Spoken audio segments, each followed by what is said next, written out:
Ramathuba.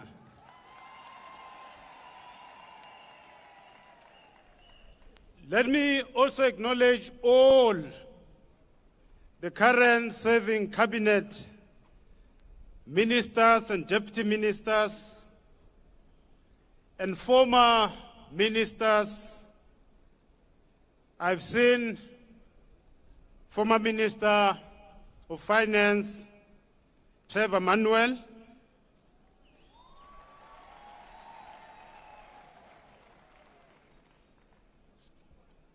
We are indeed sending our leader to his rest when we've also lost former ministers who served South Africa well. Former Minister Pravin Gordhan, former Minister Shepard Mdladlana, who just passed away a few days ago.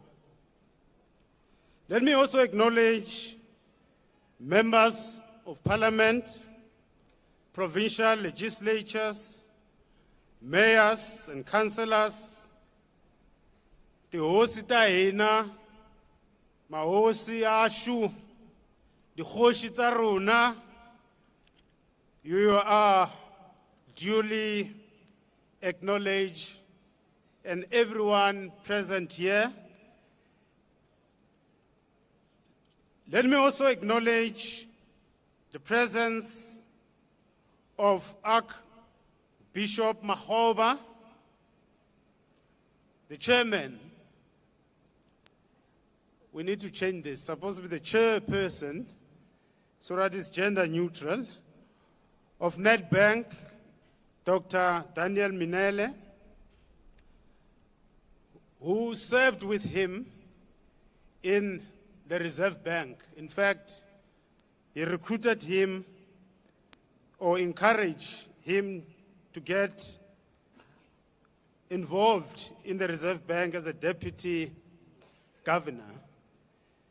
Zweli Nzimavavi, the General Secretary of SAFTU, who also worked with Tito Mboweni in installing the labor regime laws that we have. The Secretary General of the African National Congress, Figile Vuta Balula, is also here.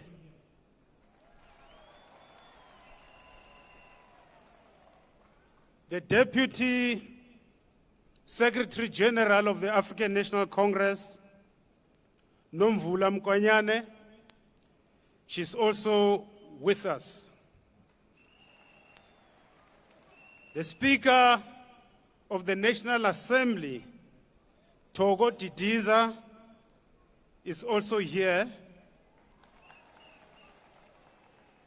We also have an envoy from Rwanda representing President Kagame. Judge President of Limpopo Division of High Court, MG Patudi, is also here with us. May I take this opportunity to ask our Premier, Dr. Popir Ramathuba, to welcome us. Over to you, Premier. And thereafter, I will hand over to my co-program director, Joe Matebula, to lead us in the subsequent items. Thank you very much.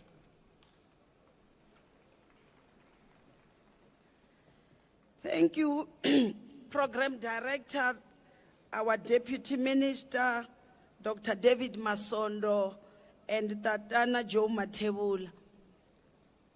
His Excellency, the President of the Republic, Mr. Cyril Matamela Ramaphosa, the former President of the Republic, Mr. Tito Mboweni, and the former Deputy President, David Mabuza, the Speaker of the National Assembly, Botoko Didiza, Ministers, Deputy Minister, our Judge President in Limpopo, former ministers, MECs, mayors, Mwina Mboweni, the leadership and the membership of the ruling party in our province, as today led nationally by the Secretary General and other national officials. Bakabukosi, Ndabezita Mhlaba, Nabandyangu Inkwawu, Babukosi Bjakankuna,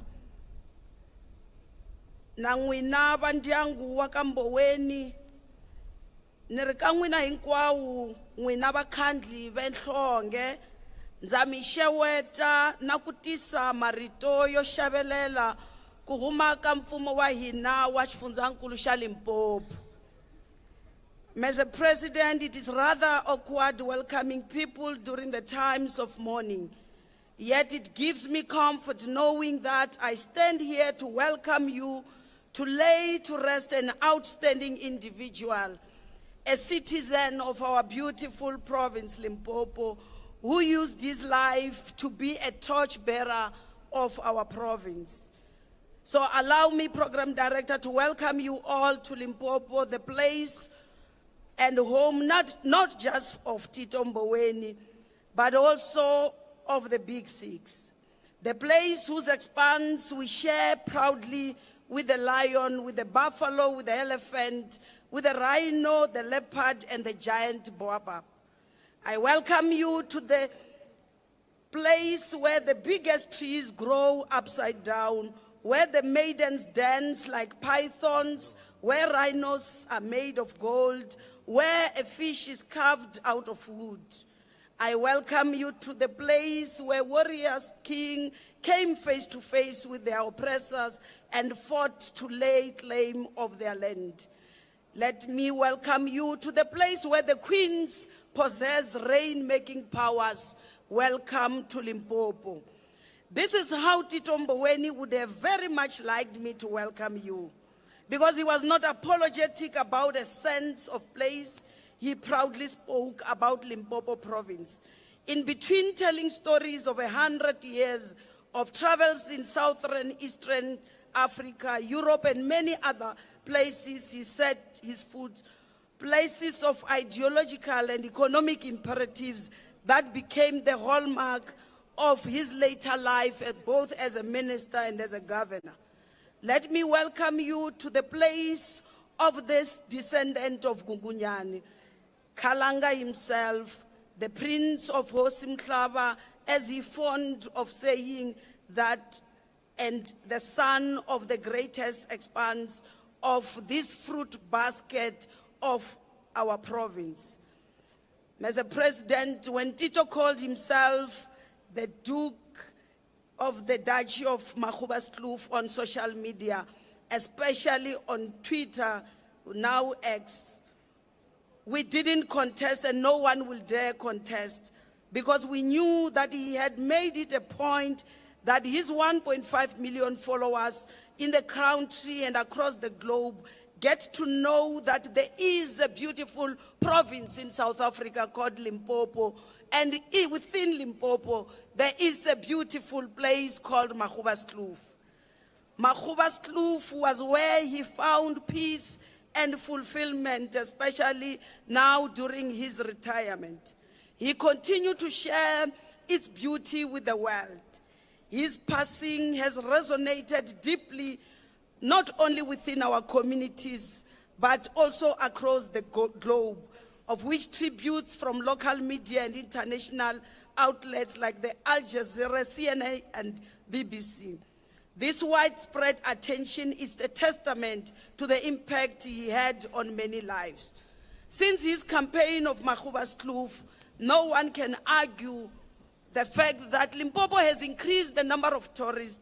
And I must confess, Mr. President, I recently learned that we are topping in the county in terms of places where people would like to visit, because Tito, on a daily basis, he would not hesitate to share with you that he drinks out of the pure spring waters that flow out of its mountain directly into Ebenezer Dam.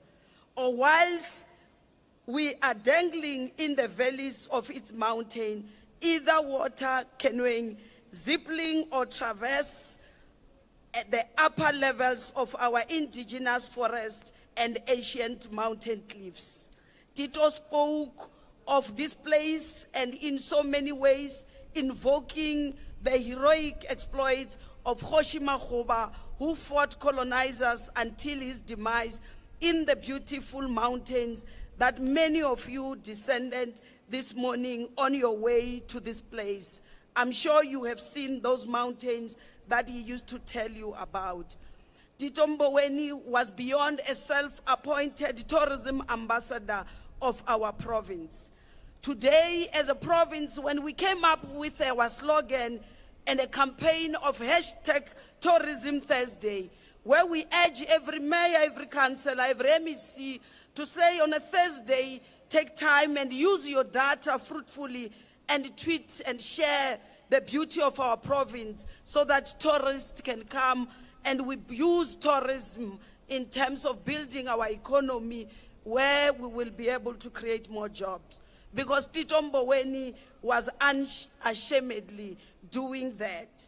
Therefore, I'm welcoming you to this home of Tito Mboweni.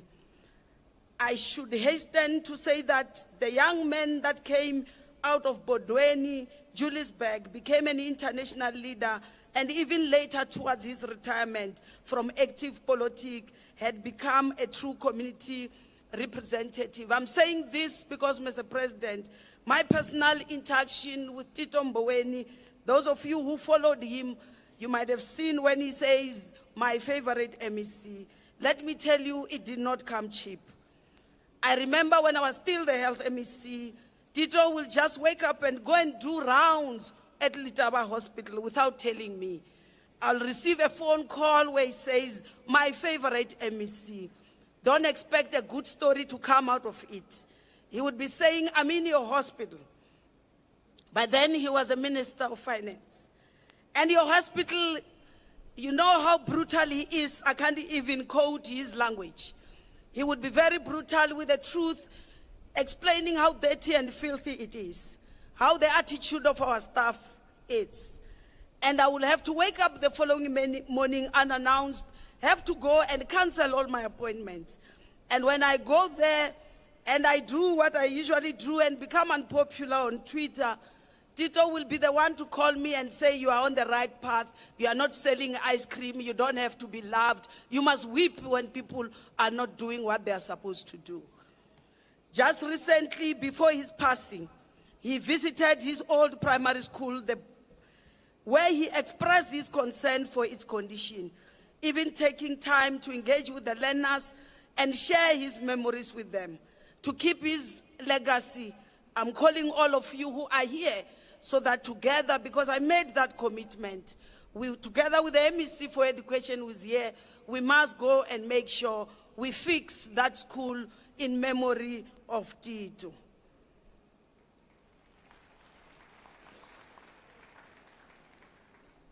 Tito, as I conclude, one of my interaction with him, which was very funny, was when the community around Makgoba's Kloof, Johannesburg, he had become their councillor, their induna, their chief, their ambulance, everything you can think of. So there was a family who was not happy about the treatment they receive in a hospital. They decide to go and report to Tito. He called me and sent me a number and said, my favorite MEC, call this family. And after calling them, you must solve their problem. When I called them, I realized that they visited actually a private hospital, not a public hospital.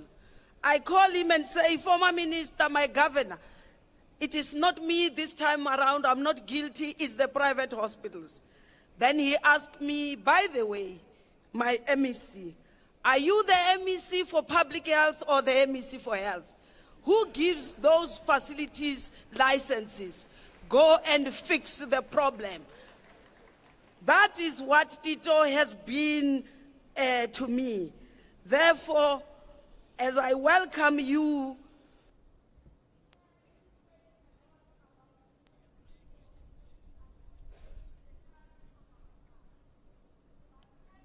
be moving today and complete and finalize all the proceedings. I'm inviting all of you to celebrate Tito and join me in the lunch. Lunch is on me, and the menu is other than what Tito has taught us to prepare. It's tin fish and pap. Please don't miss that lunch. Thank you.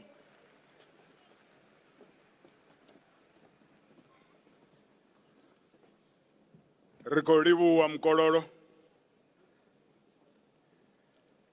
Akenza.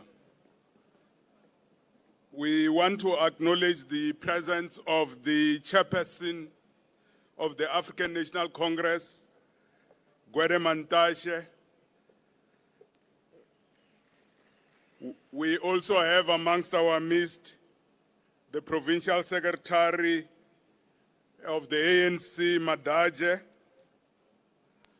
We also have the leader of the EFF, Julius Malema. We also have our excellencies from different countries, but in particular where Tito was, it was his home, Lesotho. We have the Minister of Finance and Development, Dr. Mantlanyane, Arbabeteleng Matso, Renali High Commissioner, His Excellency Jafete. We also have Comrade, former Minister Jeff Hadebe.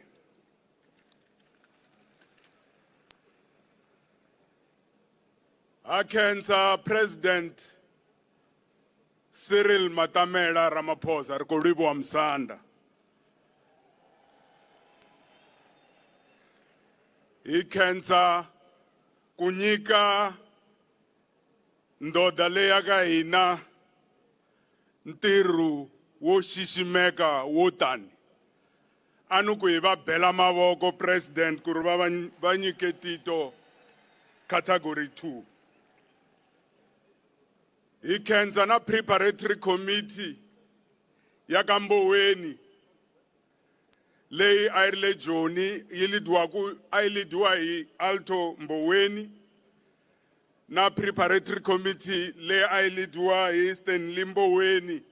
Hala kaya a hi va beleni mavoko ku va yi fambise ntirho lowu kahle. Vandhavezitha hinkwavo, ti-foundation na mintlawa hinkwayo na van'wamahungu na xifundhankulu n'wina Mkololo Dr. Phophi Ramathuba ha mi khensa. Hi khensa na African National Congress, hi khensa na ti-religious leaders ta hina. Hina hi ri ti-program director hi twisisa kahle ku ntirho wa hina I ku fambisa ntirho. In my previous life, I have known over time, President, that nobody remembers a program director. Therefore, we are not going to waste your time. So, without wasting time, nitavitana bakhabalandelelana tatana Stanley Mboweni batavika nkosi. Loko va heta ni ta vitana Mr.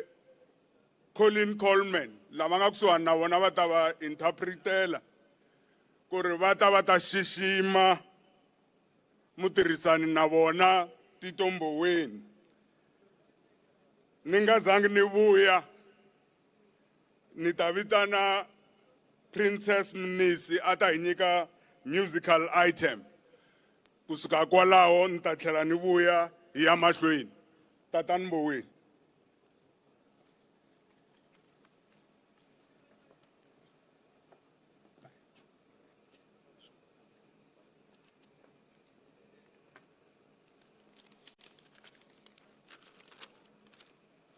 Thank you, program directors. Greetings in the name of our Lord Jesus Christ. Greeting to His Excellency, President Cyril Ramaphosa, former Deputy President David Mabuza, former President Tito Mboweni, all ministers present, deputy ministers, premiers, dignitaries, governor of the Reserve Bank, traditional leaders, pastors, religious leaders, the leadership of the African National Congress, nationally, provincially, regionally, Bakhandle Banhlonge, and all protocol observed. We remember and honor Tito Mboweni. His sudden passing followed a short illness. We lost our beloved brother, father, uncle, colleague, a comrade, and ambassador on the 11th of October, 2014. People of South Africa and the world at large know that Tito is no longer with us. Family, vaakatiko, baka hosi mhlaba lakankuna. You must know, or comrade Tito Mboweni ufambile. Vaakatiko, Vasasekani village, Bodo village, Greater Zanini community. Tito Titus has gone to be with his parents and siblings. Despite his challenge with illness, he approached life with resilience and unwavering spirit. As we reflect and celebrate his life, let us remember to be inspired by his courage and discipline. Etlela iku rula humana mona ekokotiva. Ita kutunzuka imkari hinkwayo. Mboweni wari uma lerikulu leri nga ba magama lamakulu hi ku uma muchanyi wa malwana kokotiva wa xivungu xo xana hi mahinga wa malwana etlela hi ku rhula malwana kokotiva inkomo.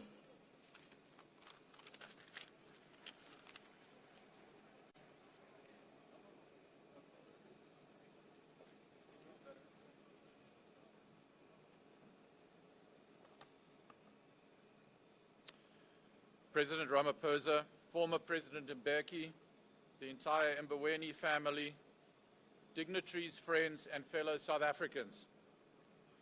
To help us understand the enormity of the complex, sometimes paradoxical, but brilliant life and mind of Tito Titus Mboweni, known to all of us who loved him simply as Governor 8. After he so suddenly and prematurely left us, I spoke to many who worked closely with, knew and loved him. Digesting their powerful reflections on the character, life, and legacy of Governor 8, and revisiting the close on 40 years I had the deep privilege of calling him my great friend, colleague, and brother, and recalling the flood of special memories we shared, a crystal clear picture emerged of the man, the leader, the person. Sharply in focus is a universally acclaimed and loved man who embodied the spirit of non-racialism and social democracy, a spirit South Africa desperately now needs to rediscover and embrace once again to honor his memory. Tito was loved across the board by friends and foe alike. His fierce, brilliant intellect and bubbly presence, captivating larger-than-life personality and great charm, enhanced by his simple beliefs of what was right and wrong, a rare inspirational combination of intellect, discipline, and high principle. The paradox of his apparent obsession with protocol and rules, with his eccentric love for breaking them, his hatred for early mornings, the twinkle in his eye and zest for fun, and all the pleasures in life was evident to all who knew him. He was an honest man who loved life, worked very hard, valued friendship, cared for his family, neighbors, and his pets equally, was always in search of excellence, the truth, and entirely incorruptible, always putting South Africa and good governance first. He sought expert advice, but once Tito had an opinion, trying to get him to change it was a fool's errand. He was stubborn, strong-willed, unapologetic, self-assured, and never suffered fools gladly. So self-assured, he couldn't understand why some people didn't want to taste his home-cooked chicken. He was one to take difficult decisions, courageously always popular, but never populist, speaking truth to power. More than anything, Governor 8 accepted and demonstrated kindness to everyone, embodied non-racialism and inclusivity in all he did. He was thirsty for all South Africans, both black and white, to shine. He loved our kids and parents and treated them as his own. Tito hated racism and xenophobia, and he wanted all South Africans, and indeed Africans across the continent, to have their place in the sun. Whilst a strong proponent of transformation, he railed against excluding anyone based on their language, race, or culture. Tito would quote Nelson Mandela to me, who said, "I detest racialism because I regard it as a barbaric thing, whether it comes from a black man or a white man." Tito valued independent thought, rejecting hero worship or ill-thought-through arguments. As I reflect on his life, and I find deep resonance and meaning in the searing and beautiful text that is the Freedom Charter, a vision he fought for and gave practical effect to in all he did. We, the people of South Africa, it starts, declare for all our country and the world to know that South Africa belongs to all who live in it, black and white. Tito embraced meritocracy and believed in excellence of execution and implementation.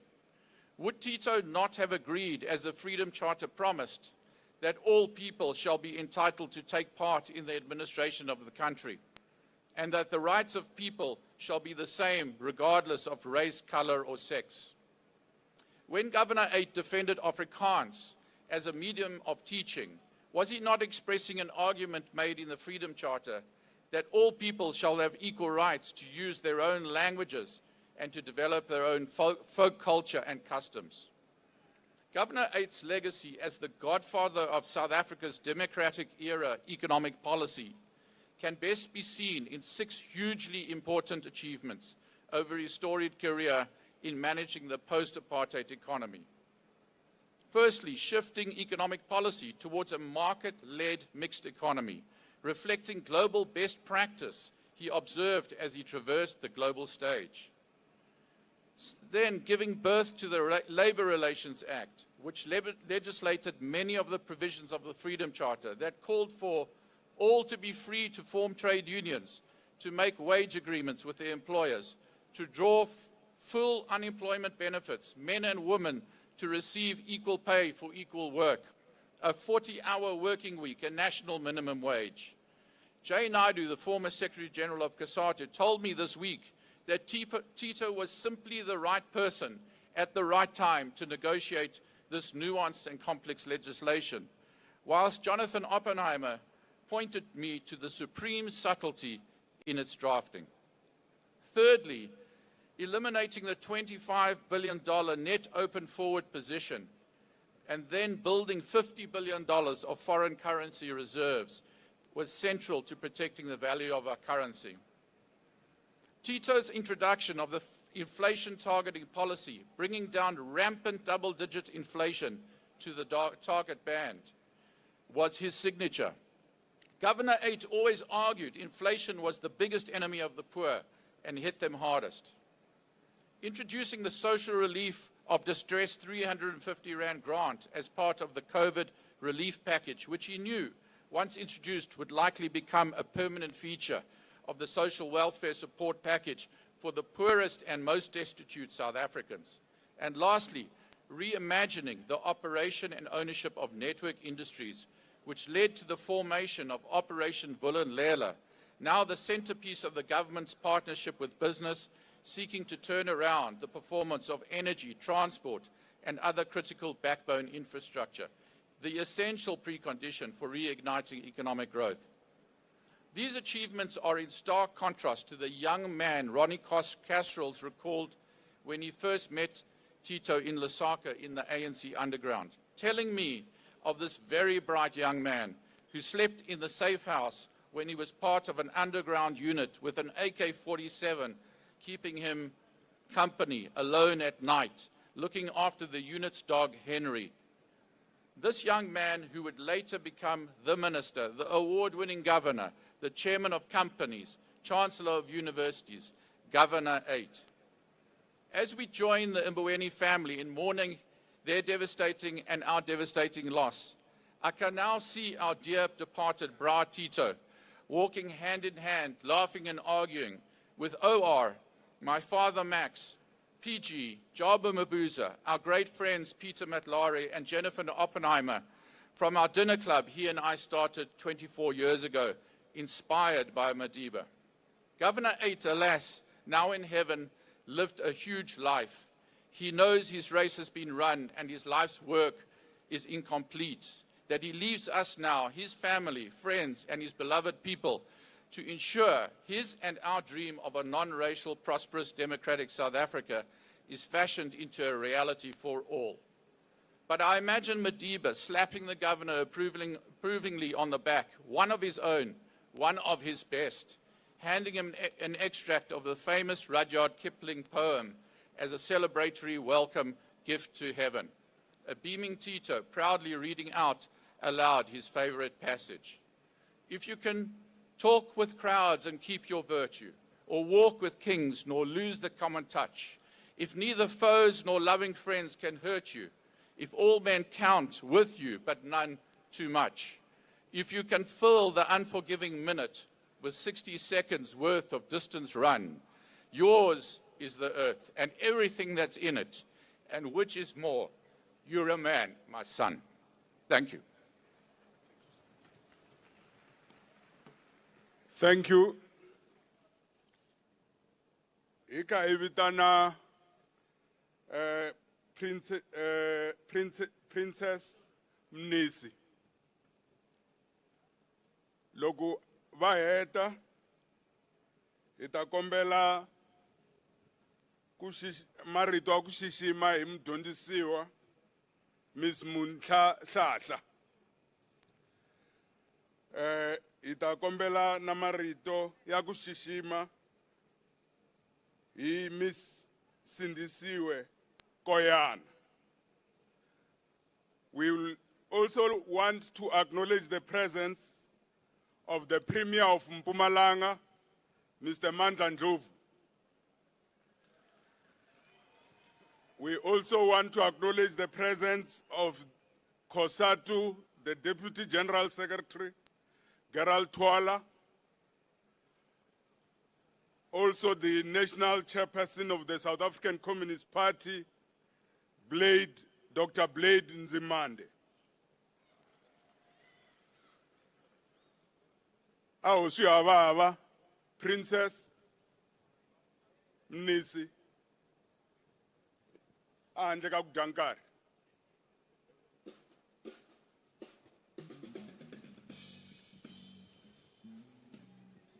Inkwenu a stadium a grandstand a yimeni mlenge yachi Sabale we mukuturi wanga washitip Siyandula kanjani Sabale we mukuturi wanga washitip Siyandula kanjani Kobalo we mukuturi wanga washitip Siyandula kanjani Kobalo we mukuturi wanga washitip Hey niwula we mukuturi wanga washitip Hey Jehovah niwula Sabale we mukuturi wanga washitip Siyandula kanjani we mukuturi wanga washitip Siyandula kanjani we mukuturi wanga washitip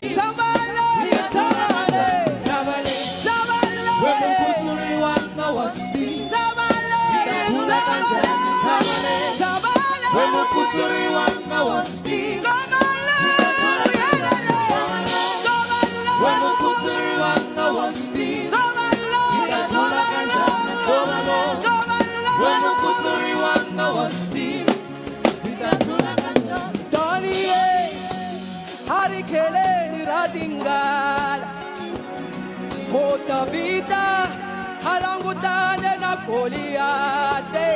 Come on, Isaiah, Nashikwa Bushapali, hey ni Buddha Moses, hey Ekalonda Lerotu, Sabale, Sabale, when Mukuturi wanga wasti, Sabale, Sabale, when Mukuturi wanga wasti.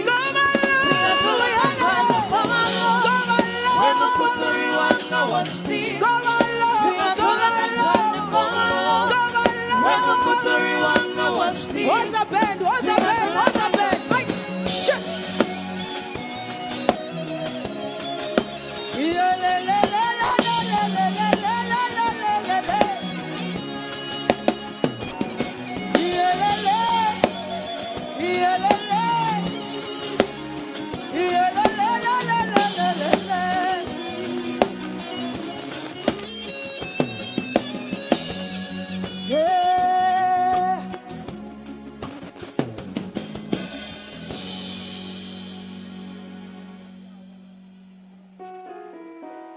Thank you.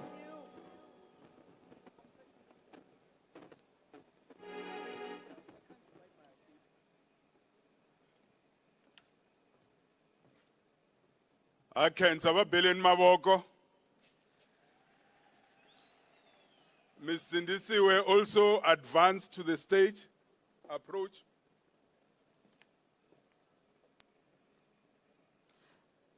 Bagashitobela. There couldn't be a more befitting weather to be burying my brother Tito than this one. It's very hot, it's almost humid, and there is no cloud in the sky. This is where my brother Tito grew up. Mark Antony, at the burial of his dear friend Julius Caesar, cautioned fellow Romans, as I am about to do here, today at my brother's funeral, against praising people at their funeral instead of simply burying them and getting on with life. To quote, "The evil that men do," Mark Antony said, lives after them, while the good is often interred with their bones. In other words, let bygones be bygones. That is easier said than done, because how do we simply bury Tito's good deeds and zest for life with his normal remains? How do we convince ourselves that his grave should be the absolute terminal point of a crusade so rich, so selfless, so exuberant, so cheeky, so witty, sometimes arrogant, and so pioneering? How can we merely congregate here today, perform a few routines, dust ourselves and forget about the fullness of his life? How right here in the corner of our country to which he dedicated his energy, could we all choose to bury everything the son of Africa ever stood for? Is it even conceivable that we are all gathered here and via different media and channels to fulfill nothing more than our ceremonial obligations to our departed friend, brother, father, leader? Please close your eyes for a moment and think back on your best memory of Tito. Then open your eyes again, say goodbyes, and quickly move on with life. I don't know about you, but I'm sure that it is not how I want to process what happened to my brother, my friend, my mentor. I have been duly informed that all of our long speeches will be printed somewhere so that the family can also read them. So I'm going to cut the speech short so that I fit into my time.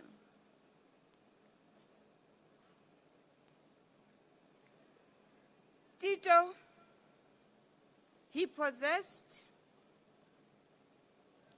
Tito exposed us all to the intricate dynamics of South Africa in transition. The covert and overt role players, the opinion makers, the business heavyweights, and many influential stakeholders.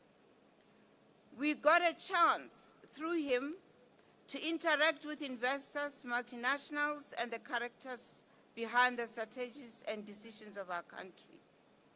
Yet in all our interaction, the most cherished were those with my brother Tito. Tito was trusted by our forebearers in the new democracy, who saw in us a young generation consumed by anger and the trauma of cruel apartheid repression.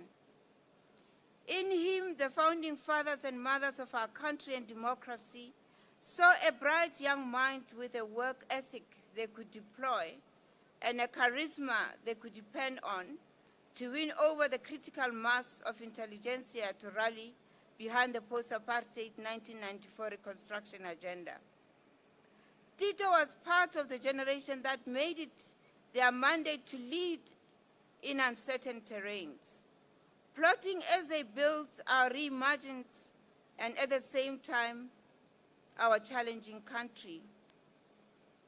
After his grueling career, mainly in the public sector, Tito was often ill at ease because he was aging before the ideals for which he had risked his life remained elusive.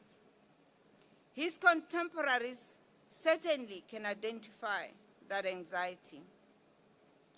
Through economic emancipation, the willingness and ability of South Africans to produce things for themselves preoccupied Tito's mind. He often said to me, "You are a doer of things, but ideas have now paralyzed you because South Africans don't seem to know what it is that they have to do for themselves." He had played on the global stage and figured out precisely what our country needed to become sustainable through an inclusive economy. However, he was troubled by the lack of capital to turn his vision into reality. He was bothered by how, after all his pioneering work in creating a policy framework and institutional infrastructure to foster equal economic opportunity for the majority Black South Africans remained a face of poverty. His vision for Makhuba's Kloof as a node of agribusiness, as the hub of export and entrepreneurship, stirred in him intense restlessness in the latter days. He was impatient with the persistence of mindset among many of our young people that was keeping them in the stands and as spectators of the game they should be playing. In Tito, we were blessed with the delicate balance of a man who lived for three things: his children or family, the African National Congress, and our country. Later in his life, this order would be shuffled around, but the key ingredients remain the same. How then, I ask again, can we bury the good that Tito stood for?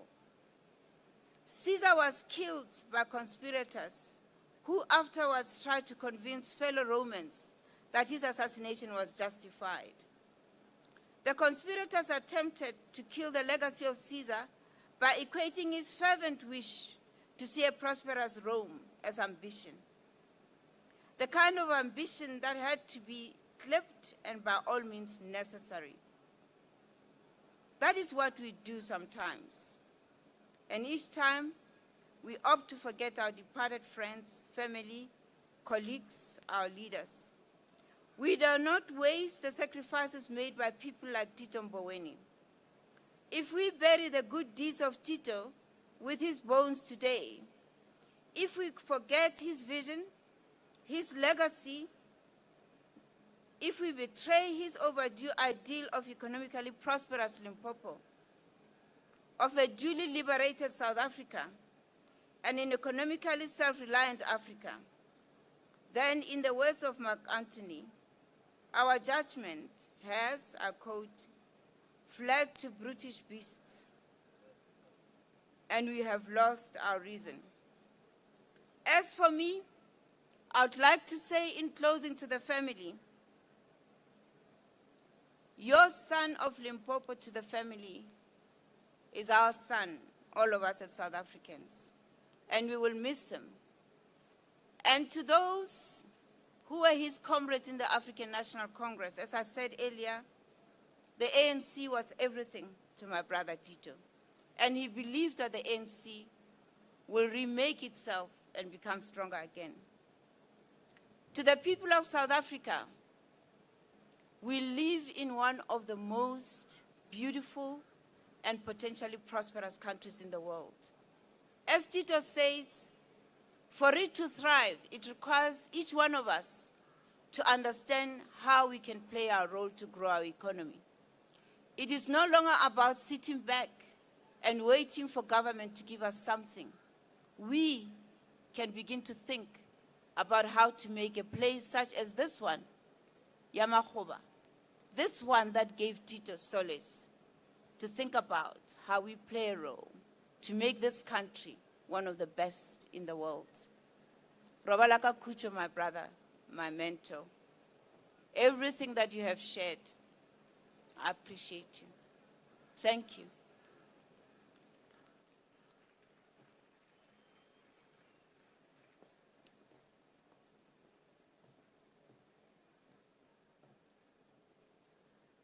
I respectfully observe the protocol that has been outlined already before me and pay respects and condolences to the Mboweni family on behalf of the African Women Chartered Accountants, my family that got to know him, and our friends. In the last few days, numerous articles have been penned to honor this remarkable man, with heartfelt tributes flowing in from all corners of the world. In the weeks ahead, even more words will celebrate his life and legacy. Yet, when the news cycle eventually turns its gaze elsewhere, what will remain is the profound mark he has left on us all. That impact resonates within me, shining through every step of my journey and embodying the character he inspired and influenced so profoundly. It was this man whose grandfather was a World War I veteran under a flag that barely acknowledged his existence, who carried both the weight of his ancestry and the burning desire to see his country transformed. And what a stellar job he did. I can stand before you and speak of his pivotal role as a Minister of Labor in the first democratic government, driving dignity to the labor market, or how he made history as the first black governor of South Africa, as the governor of the Reserve Bank, serving and creating a connection with ordinary citizens to understand the role of the Reserve Bank and bringing transparency that had never been seen before. I can talk about how his tenure as finance minister was marked with integrity and commitment to reform our nation's fiscuses after a challenging decade. Just as I could recount his influential advisory and governance roles in the private sector at the likes of Goldman Sachs, AngloGold, etc., and on the think tanks he helped put together to advise on Africa's economic transformation. Yet beyond these impressive titles and accomplishments, it is his profound humanity, loyalty, ability to build and nurture meaningful relationships, and dedication to driving black excellence that truly set him apart. Tasking Mandiza Mboweni and advocate Dali Mpofu to bring talented black professionals together, where he continuously challenged us to national service. He planted a seed in me as a young chartered accountant at the time to be passionate about service in the public sector.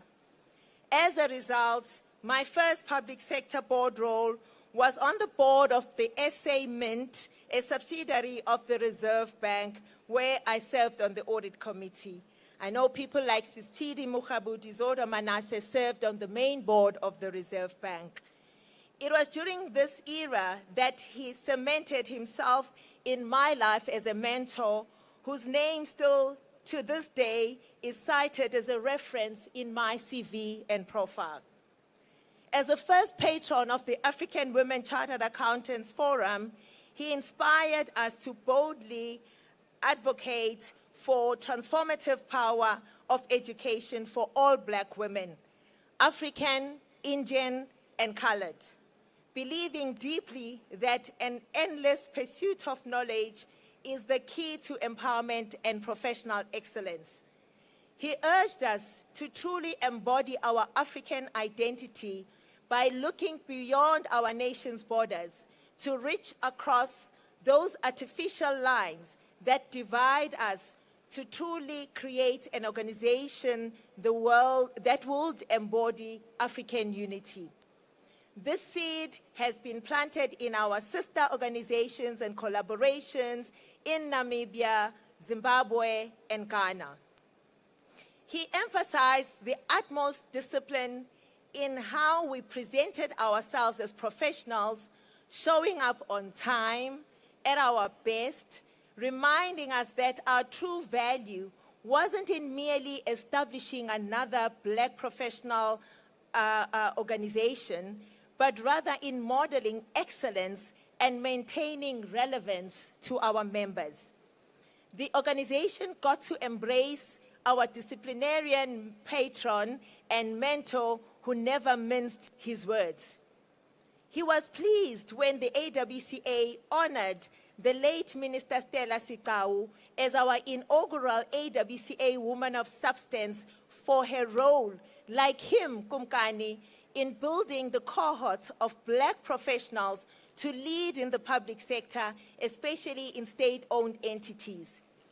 Sadly, she passed a few months after the recognition, making that award very special to us. Ms. Montlahlahla, who was here before me, has been a recipient of this award. After the sad moment of 2008 in the ANC, our other women of substance were Dr. Phumzile Mlambo-Ngcuka, Miss Wendy Luhabe, Miss Gloria Sirobe. Advocate, our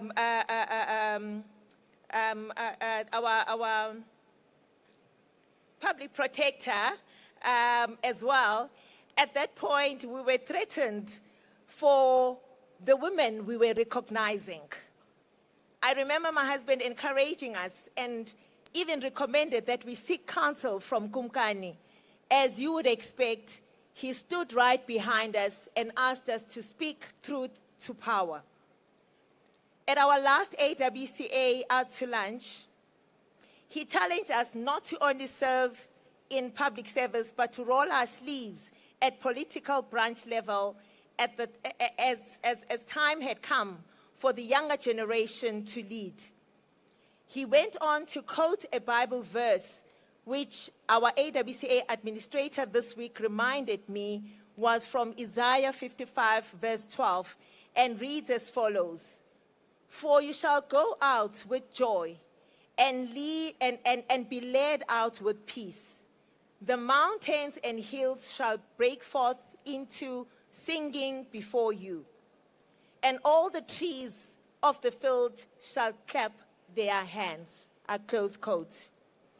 I have no doubt that this is the same counsel and guidance he gave to ABASA, APSIP, BMF, and any professional organization. In his memory, let us uphold the values he instilled in us, the values of excellence, transparency, ethical leadership, inclusive economic transformation, and unity across our continent, where we carry ourselves with respect so that the world will treat us with respect. Lala ngokolo kumkan. I have Belin Mawoko Stwakala. Akens. We also have amongst our midst the Commissioner of the South African Revenue Service, Mr. Edward. You know, this surname is a difficult one for me. Kiss Sweater, you will pardon me if I mispronounce it. I have a Belin Maboko Bakon. And I call Otaku Shbalo Bakona Munywa Shbalo Namunt. We also have the Governor 10, the son of Limpopo, the Governor of the Reserve Bank, Lisicha Khanyago. I have a Belin Mabok.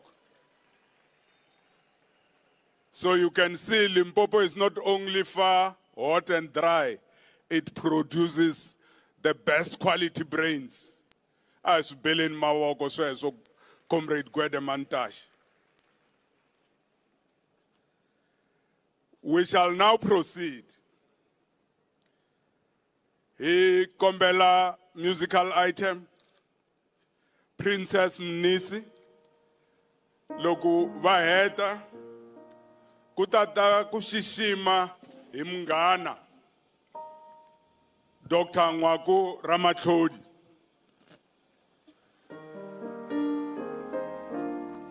Marabenge Seta Allen Mashweni, Kutabana Kushishima, a family representative, Mr. Manias Mboweni.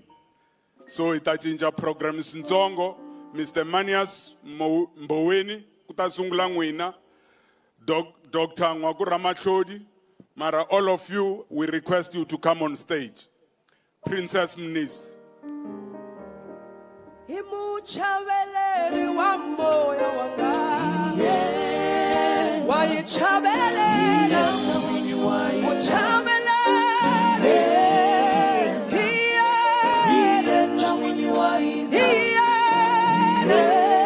adimitu,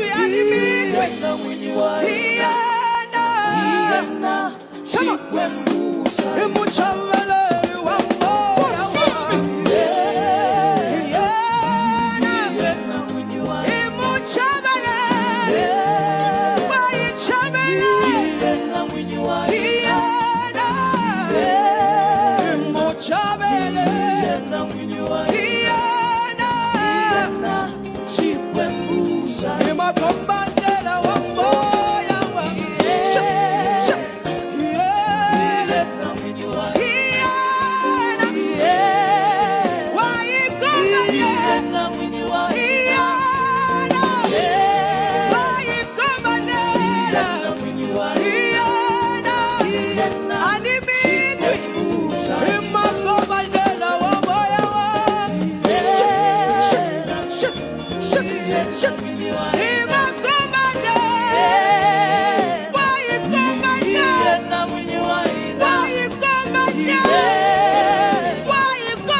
One more time.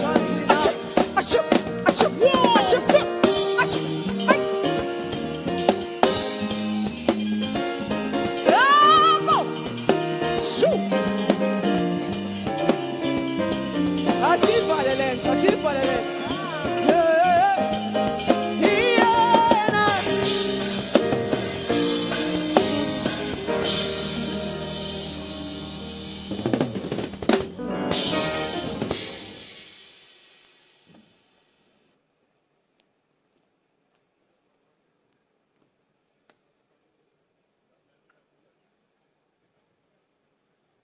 To the program directors of today,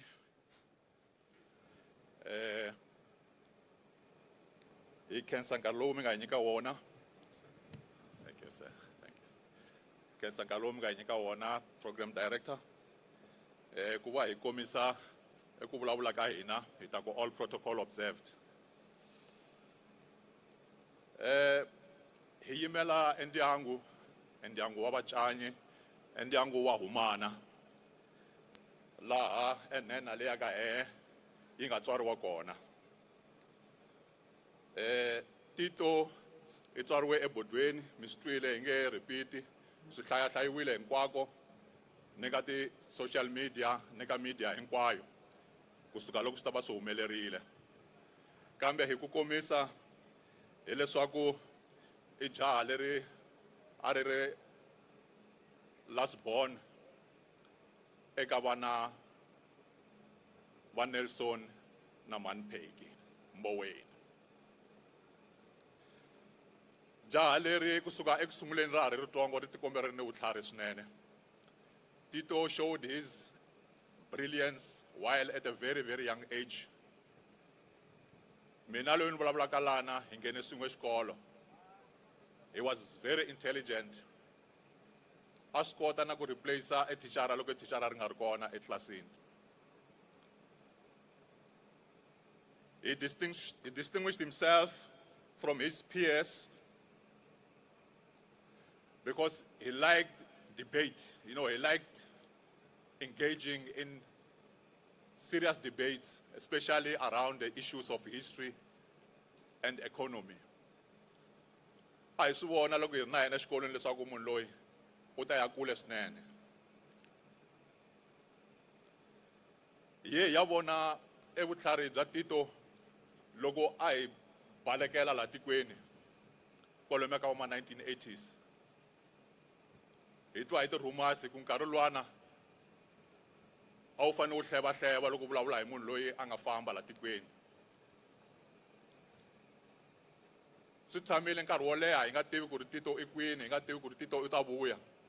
Mara ku ka fike nkarhi laha Tito a nga tlhela vuya, and a vuya se a ri highly sharpened. Tani hi ndyangu hi la ku khensa enhlangano wa ANC loko wu hi tekele jaha ra hina leri humaku kwale makhwatini, mara va fika va ri sharpena, va ri nyike vutlhari, va ri nyika ti skills hi ndlela ya vurhangeri lebyo hlamarisa swinene. We appreciate the ANC for having contributed towards his leadership, skills, and education and training. When he came back to the country, he was definitely a different person. I kota eku vulavula na yena a hi tsundzuxa mara lexi a hi hlamarisa hi xona loko manje Tito a hi kuminyana something a nga ta ku hlamula xivutiso xexelexo hileswaku Tito never believed in corruption. The word corruption did not exist eka vocabulary ya yena.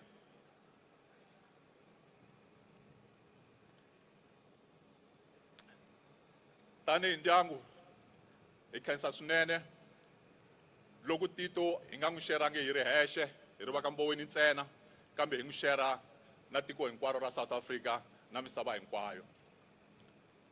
Kutani namuntlha hi yima lana tinhamu ta hina ti govekile hi twa ku vava ku famba ka yena a langutele swo tala ngopfu swinene ka Tito a ri ni ku tshemba leswaku ni tsundzuka ka nkarhi wun'wana u ze a wisa a ta tshama va tlhava n'wi lava futhi hi mhaka vutlhari lebyi a ri na byona. Se a hi tibyela leswaku ha ta va na yena enkarhi wo leha loko swi koteka mfumo a wu ta tlhela wu n'wi vitana a tlhela a ya pfuna ka government. Ndyangu wa Bacanyi wu lahlekeriwile kambe lexi hi tivaka xoho hileswaku Tito va siyile e legacy ya vona endyangwini na le South Africa hinkwayo. Hi marito lawa hi ri we humani mona wo humani mona Kokotiva we mbhuri ya Mucanyi u tirhile ntirho wa wena fambu ya wisa famba hi kurhula etlela hi kurhula mbhuri ya Mucanyi enkomo.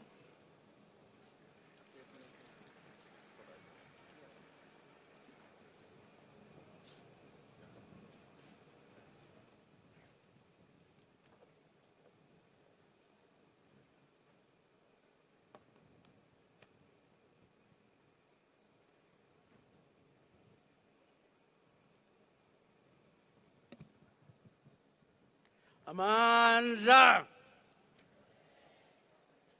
Away two.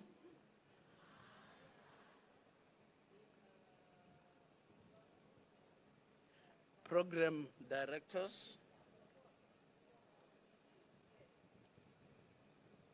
His Excellency, President of the Republic of South Africa, Comrade Cyril Matamela Ramaphosa,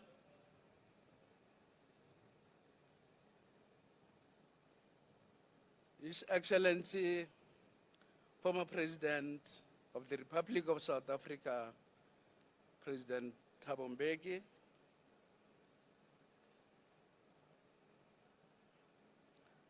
former Deputy President, Excellency David Mabuza, the Speaker of our Parliament,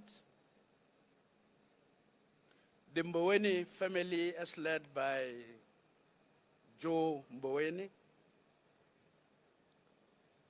my children, Comrade Tito's children,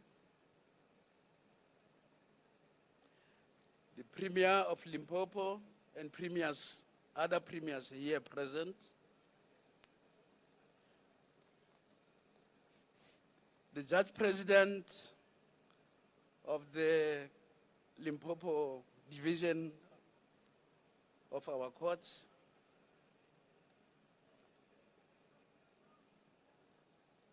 the Archbishop Makhoba,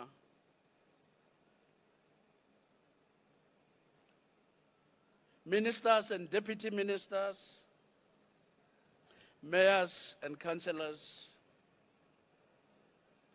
members of the National Executive Committee of the African National Congress, as led by the Secretary General, Comrade Fix Mbalula,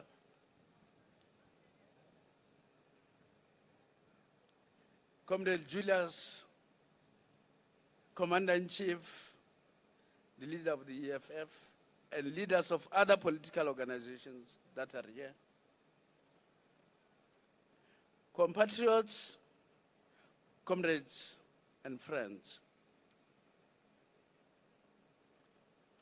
Today we lay to rest the mortal remains of my brother, friend, confidant, comrade Tito Mboweni. At the outset, I must state that whilst I hold a singular honor and privilege to speak on behalf of Tito's friends, views expressed today are mine and mine alone. Amongst Tito's many friends, and as our head, we count His Majesty King Letsie III of Lesotho, who has assigned me to convey his condolences, which I proceed to read. Open quotes. Good morning, Wagu. Please allow me to convey my condolences for the very sad loss of our friend and brother Tito. The news of his demise has hit me very hard, and I think it will take me a long time to recover, close quotes. My response, open quotes. Thank you so much, Your Majesty and my dear brother. I am equally shattered and mortified, close quotes. His response, I am in Europe at the moment, and unfortunately, I'll be here for another 10 days. I may not be there in body when his remains are put to rest, but I will be with you, his family, and the movement in spirit, close quotes. As our king, who chose to be our brother and friend, His Majesty's words represent our collective grief and a sense of utter loss. Tito's day came far too soon. It caught us off guard. We were not ready, and we are not ready. He did not give notice, just escaped, slipped through our fingers, through the door to yonder, and a place of no return. We mourn his demise, and we celebrate his life and the gift that he was to us. His footprints loom large and indelible on the mountains, the valleys, the seas of our land and beyond. For he was truly a unique citizen of the world. The path he paved will forever remain beaten for generations to come. We should let it be and release him. He has run his race and he has kept his faith. In 1978, Tito joined my drama group in a play I had penned and directed named The Stray Bullet, which I had produced under the banner of the University of the North Drama and Arts Association, UNIDRASA in short. UNIDRASA, an organization I had established in 1977 as a platform to conscientize the students for political awareness. I had been a cultural activist in Tembisa, where I matriculated in 1975. And having undergone training in the drama and the arts under the tutelage of Sam Mangwani and the legendary Gibson Kente. In Tembisa, I had witnessed and participated through the marimba artists in the activities of the cultural movement that saw the mass conscientization of the townships throughout the country. This was in the early and mid-1970s. In the Cape Province, we had the Reverend Maqina with his play entitled, "Give Us This Day Our Daily Bread, Father." In the Transvaal, we had, amongst others, Gibson Kenter, to whom I've referred earlier, who gave us "How Long Must the Black Men Suffer?" and Asnamali. In Tembisa, my friend and I, Emmanuel, penned and directed Whom to Blame for the Suffering of the Black Men and Khwara. It is this background that enabled me to establish UNIDRASA and to become the chairman of the Central Cultural Committee of the University of the North. Tito joined a legion of young men and women in the fermenting pot of UNIDRASA. Among those who fell in the struggle, who come from this stable, we count amongst them Festus Mutudi, Ignatius Mtebule. Among those who are still with us, we count Beni Munama, Pinky Fukela, Opa Malema, Petu Seba, Pisimolote, and others. Directing the activities of UNIDRASA was an underground organization operating under the name the JCOL that I was privileged to command. The JCOL itself was formed by comrades like Strike Tukwana of Azapo, who left the country in the mid-1970s. The group that replaced the founders comprised of Ngwagura Matodi, Ignatius Mtebule, Pinky Fukela, Tau Makunyani, Opa Malema, Patrick Usiba, with Mrs. Khware, the wife of the then rector and principal, as our political mentor and supplier of petrol. At the time, she, Mrs. Khware, was the president of the Black People's Convention. Our job was to conscientize, organize, lead strikes, ban buildings, and pamphleteer. In December 1977, I formally joined MK and NC in Botswana. From then onwards, the JCOL became the underground cell of the NC at TEF, or the University of the North.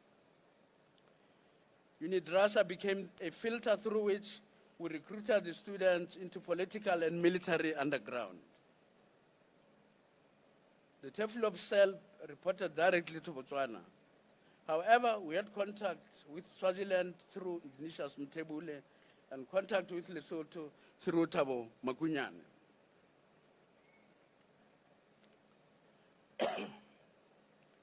Late in 1978, Ephraim Mogali visited TEFLOP on a mission to establish a new student organization at a lower level. Not only did we support him financially, but we went on to recruit him into the ANC. It was at this time that we received instructions to link up with Billy Masehla, Jackie Silibe, Jabungwenya, Alex, and Kosimbata in Johannesburg.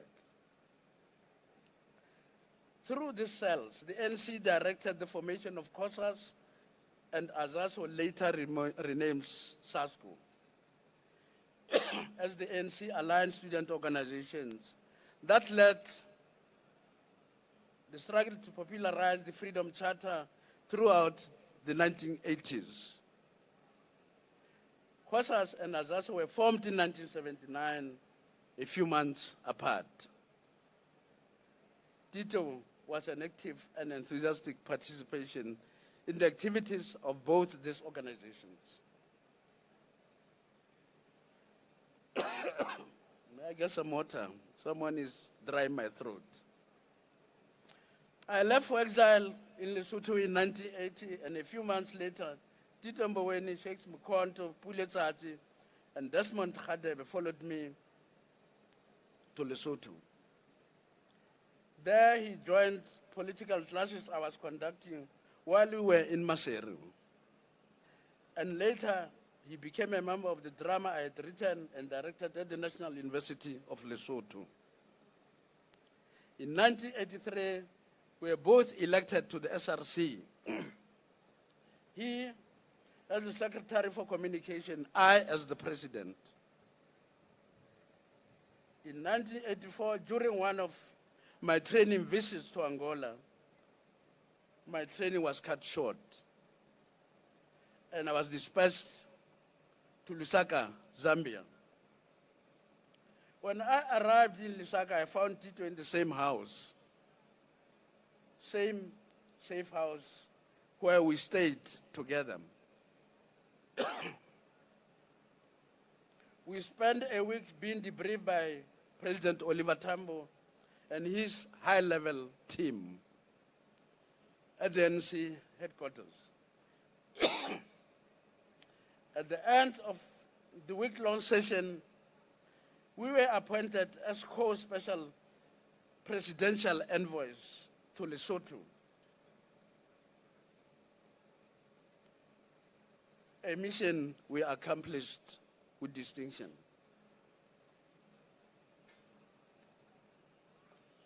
Comrades and friends, Tito is the godfather of my firstborn child, Stodiani Tlowuramatodi.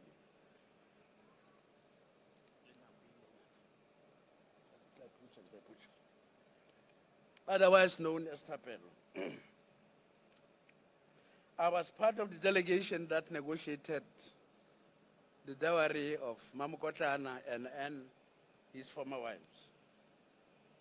In Makhuba's Kloof, where we stayed together, he used to look after my garden. Together with Oma, my former wife, we hosted his mother when she came for his graduation to Lesotho. I literally forced him to graduate when he did not want to graduate under the pretext that he did not have a gown. My solution was to hire a gown for him.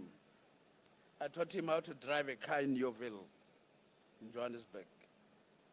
In Lesotho, together with brother Tos, as we called him, Bota, Tubiradebe, Vusipikoli, Sheikh Mkhonto, who are all here today, we nursed Tito back to health after he suffered a rare sickness.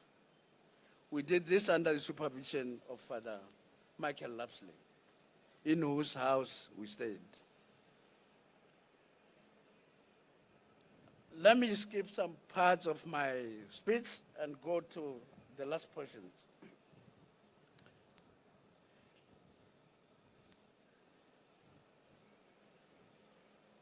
Let me say this about Tito.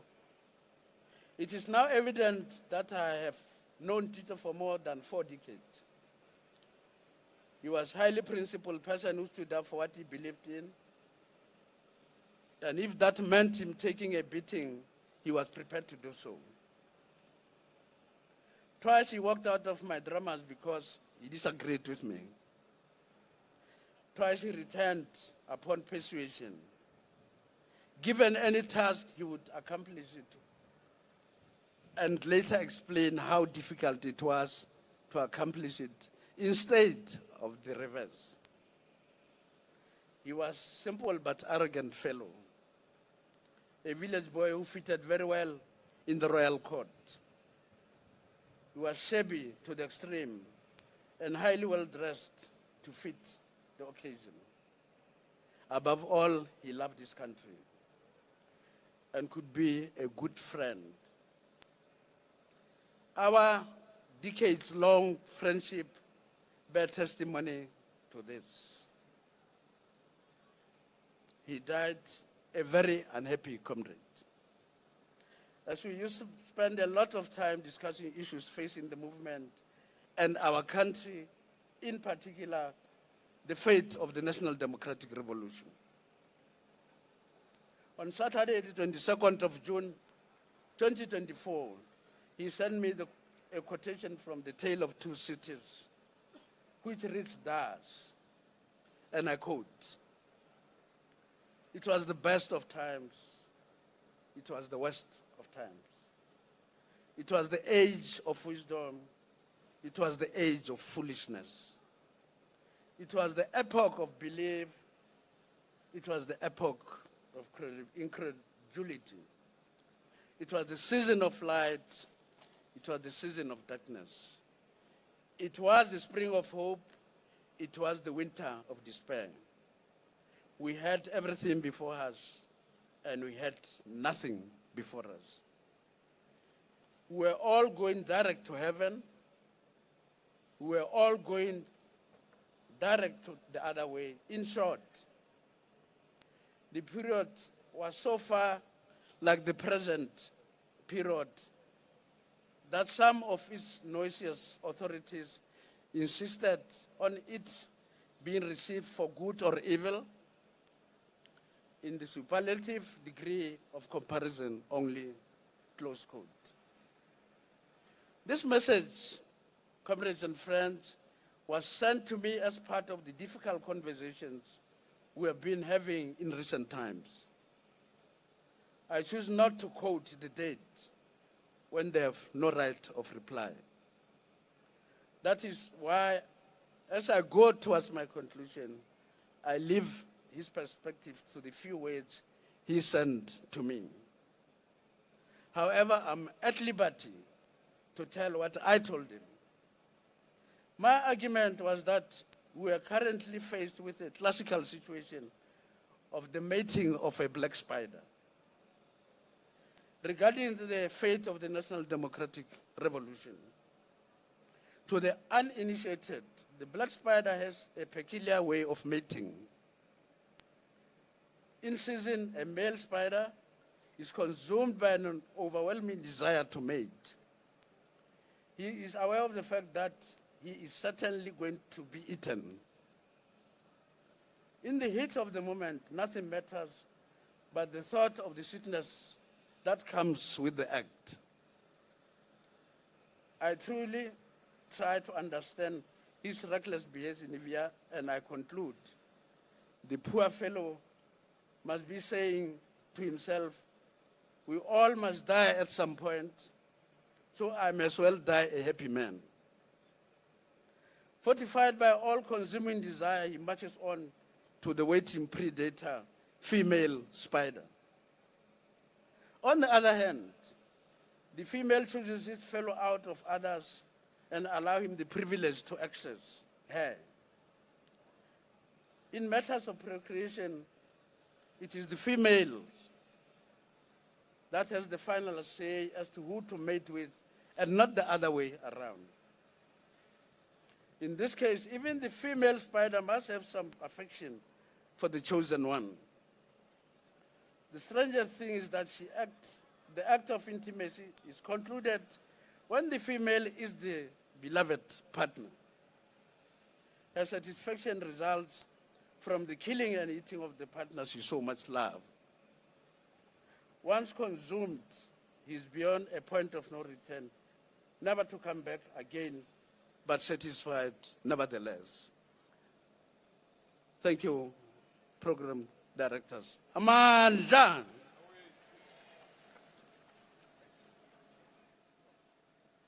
Thanks, the former Premier of Limpopo, which was at some point called Northern Transvaal. Comrade Mwakora Matlodi, thanks very much. We know that you have lived with Tito from Teflop, University of Lesotho in Lusaka, and so on and so on. Thank you very much. We are now going to ask the children to come and pay the tribute. Silo, Tumi, Pule, please come on stage. And whilst you are coming on stage, I would also like to acknowledge the presence of the current team finance led by our finance minister, who worked very well and for a long time, even before he was Minister of Finance, with Tito Mboweni. Enoch Kotongwana, our finance minister, is here. He's not alone. The Director General of Treasury, Duncan Pieterse, is also here. And two former DGs, they are also here. Lungisa Fuzile, Dondo Mhajana, they are also here. Dondo will remember, Tito will insist that meetings to prepare a budget must take place in Makgoba's-Kloof. And they will make sure that we see the beauty of Makgoba's-Kloof. He marketed Makgoba's-Kloof very well. To me, when we are here, you let me know. And he was very insisting on language, on English. When the local people where he grew up could not pronounce Titus, because his other name is Titus, they called him Titos, and he refused to use the name Titus. And President Mbeki, in his memo, he liked conceptual precision, Tito. In that memo, he's not so sure how to describe you. He says activist intellectual or intellectual activist. And in trying to describe the mass democratic movement, he says he's had a very intense debate with you on whether you can have a mass democratic movement under repressive conditions. He said, no, there's no way. And maybe those who led the UDF and others may answer this question. And he ends up by saying, this conversation must continue. Unfortunately, it has to continue in his absence. He says he met former President Mbeki in 1985 at an ANC office in London, 28 Penton Street. This is when he was also debating this matter. He started debating this matter on whether you can have a democratic movement under repressive conditions. And very interestingly, he says in that memo, as I was reading his, he says, former President Mbeki was socializing a lot whilst he was leading mass protests, speaking a lot on our behalf as the oppressed people in international platforms. And I said to him, really? President Mbeki is socializing? I can't imagine it. He says, how? What do you think? He's also a human being. So there's a lot in that memo, and he says that former President Mbeki used to wear bell-bottom trousers. So it's a very great memo, which I do think that it should be published. I will persuade to me and everyone that we really have to publish this memo. It's a very great memo, and I hope in your, because I'm advised that President Mbeki will also be writing his remembrance of Tito Mboweni, and this publication will probably come out, this is what I've been told, former President Mbeki, that it will come out next week. So I'm not putting any pressure on deadline for submissions and all that.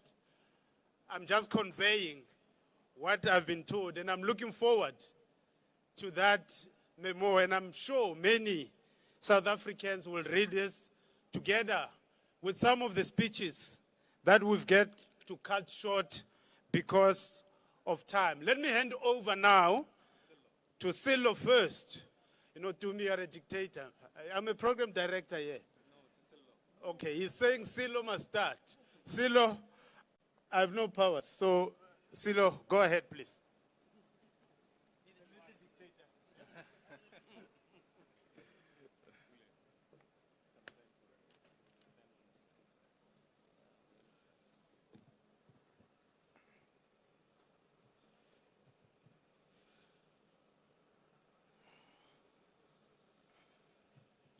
For the past few evenings, I have found myself sitting outside in the depths of the night, trying to write a speech which perfectly encapsulates the life of my father. But I could never overcome this simple question. How does one write a finite speech about someone whose impact and legacy is timeless? It's like trying to put the ocean in a bottle. You can take a glimpse, but you'll never capture the whole picture. I could stand here and recount his achievements, the milestones he reached, or the many roles he played. Father, husband, friend, but to do so would only scratch the surface. Good afternoon to all protocol observed. Good afternoon, Mr. President. Thank you for being with us here this afternoon. My name is Tito Mboweni, and we are gathered here today to honor and remember my father, a man whose presence filled the lives of so many, and whose spirit will continue to live on in all of us. As I sat there during those evenings, I realized that no speech could ever truly capture his essence. His life was full of love, laughter, wisdom, and quiet strength. And trying to sum that up in a few words feels impossible. But today, I'll do my best to share a small piece of the man we all knew and loved. My father was a man who took life's punches with resilience and humor. He was never one to dwell on the past or be held down by regrets. I think that's one of the greatest lessons he has left us. He believed that life was for living, for laughing, and for forgiving. Not just others, but yourself as well. He taught me that if you're going to make mistakes, make them fully and own up to them with dignity, and even with a bit of a smile. But what I'll miss most about my father isn't just his humor or his resilience, it's the small moments. The way he could listen, really listen, when you needed to talk. The way his presence could fill a room with warmth. He made people feel seen and valued, no matter who they were or what they were going through.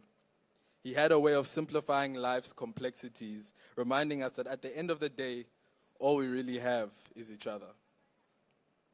He also had an incredible way of seeing potential in others, even when they did not see it in themselves. He even believed in himself to be the 5-star chef we all know him to be. He was a man who believed in possibilities, in second chances, and in never giving up. Lessons I'll carry with me for the rest of my life.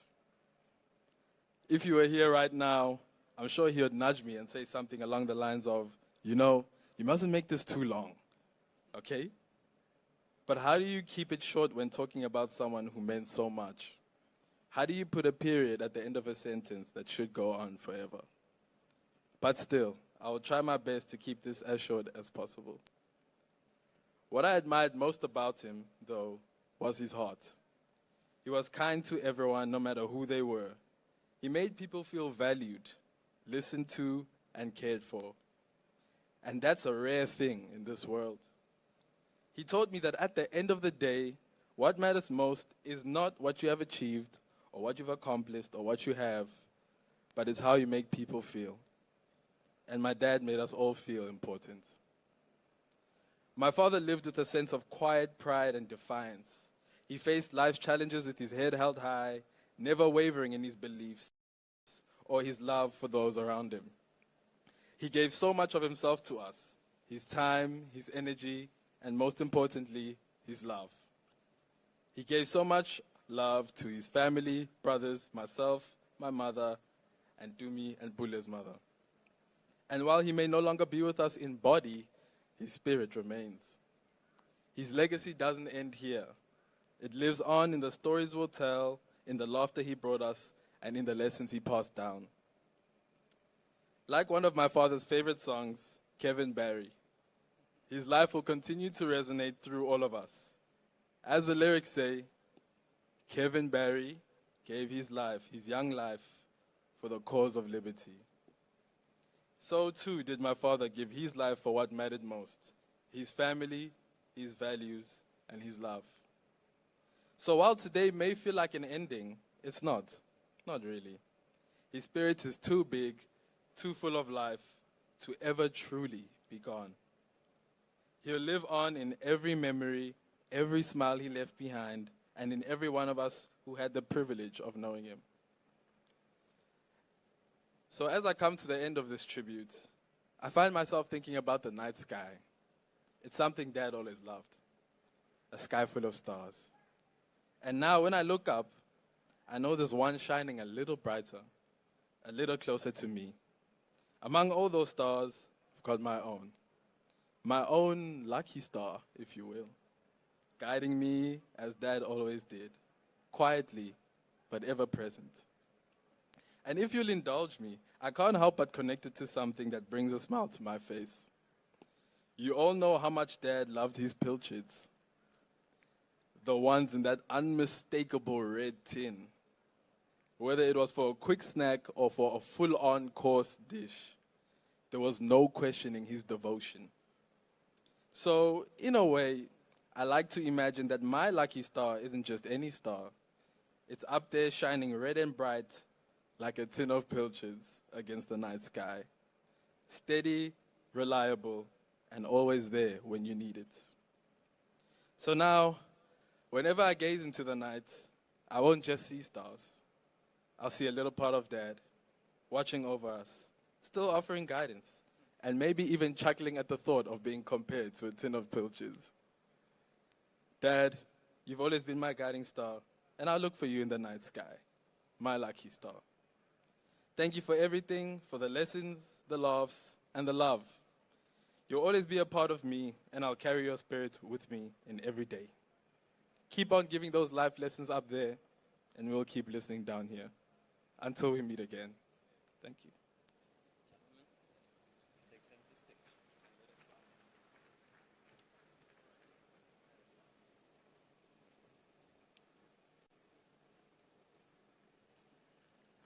Thanks, guys. So, can we have the music item before we transit to the next item?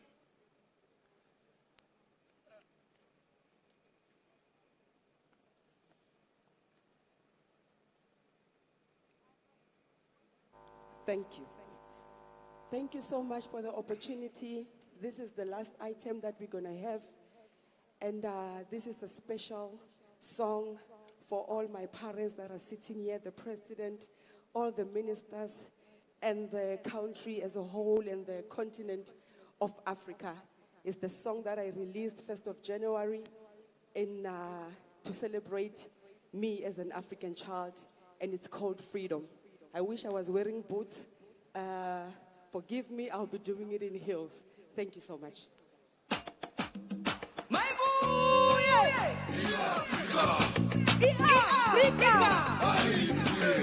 Viva Africa, viva!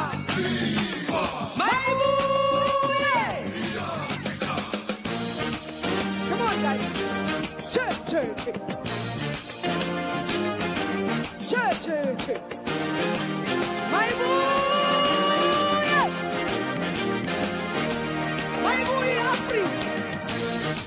Get up, African child. Freedom is yours. Freedom is guaranteed. Check. Why are you sitting down? Freedom is guaranteed. Freedom is guaranteed.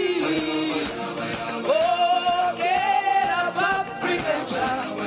Freedom is yours. It's guaranteed.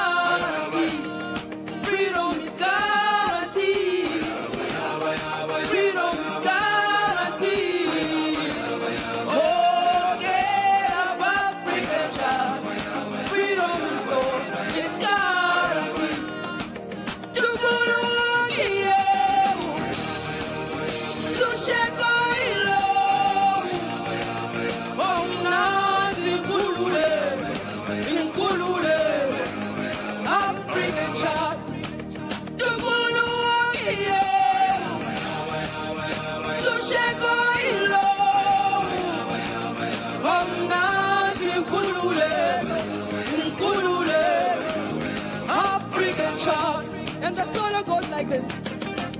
It's our time, it's our season, it's our generation. To the youth, get up, African child. Freedom is yours. This part is very personal. It's our land, it's our mineral, it's our continent. Get up, African child. African child. Freedom is yours. Oh, freedom is guaranteed. It is guaranteed. Oh, get up, African child. Freedom is yours. Come on, guaranteed. Come on, Kabana. Nation of liberation, of dedication, of education, of domination. Let's fight together, together. Make Africa the free of life. Come on. Let's fight together, together. Let's fight together, together. Let's fight together, together. Hey, freedom is guaranteed. It is guaranteed. Oh, get up, African child. Freedom is guaranteed. Hey, freedom is guaranteed. It is guaranteed.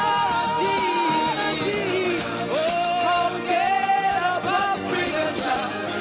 Freedom is yours. It's guaranteed.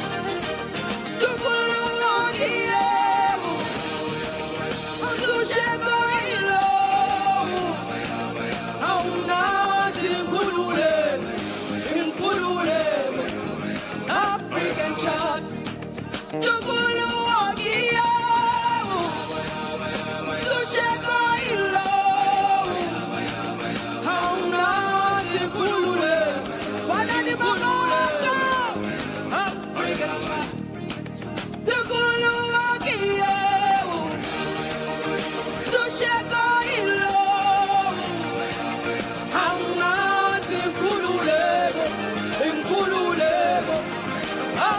One more time.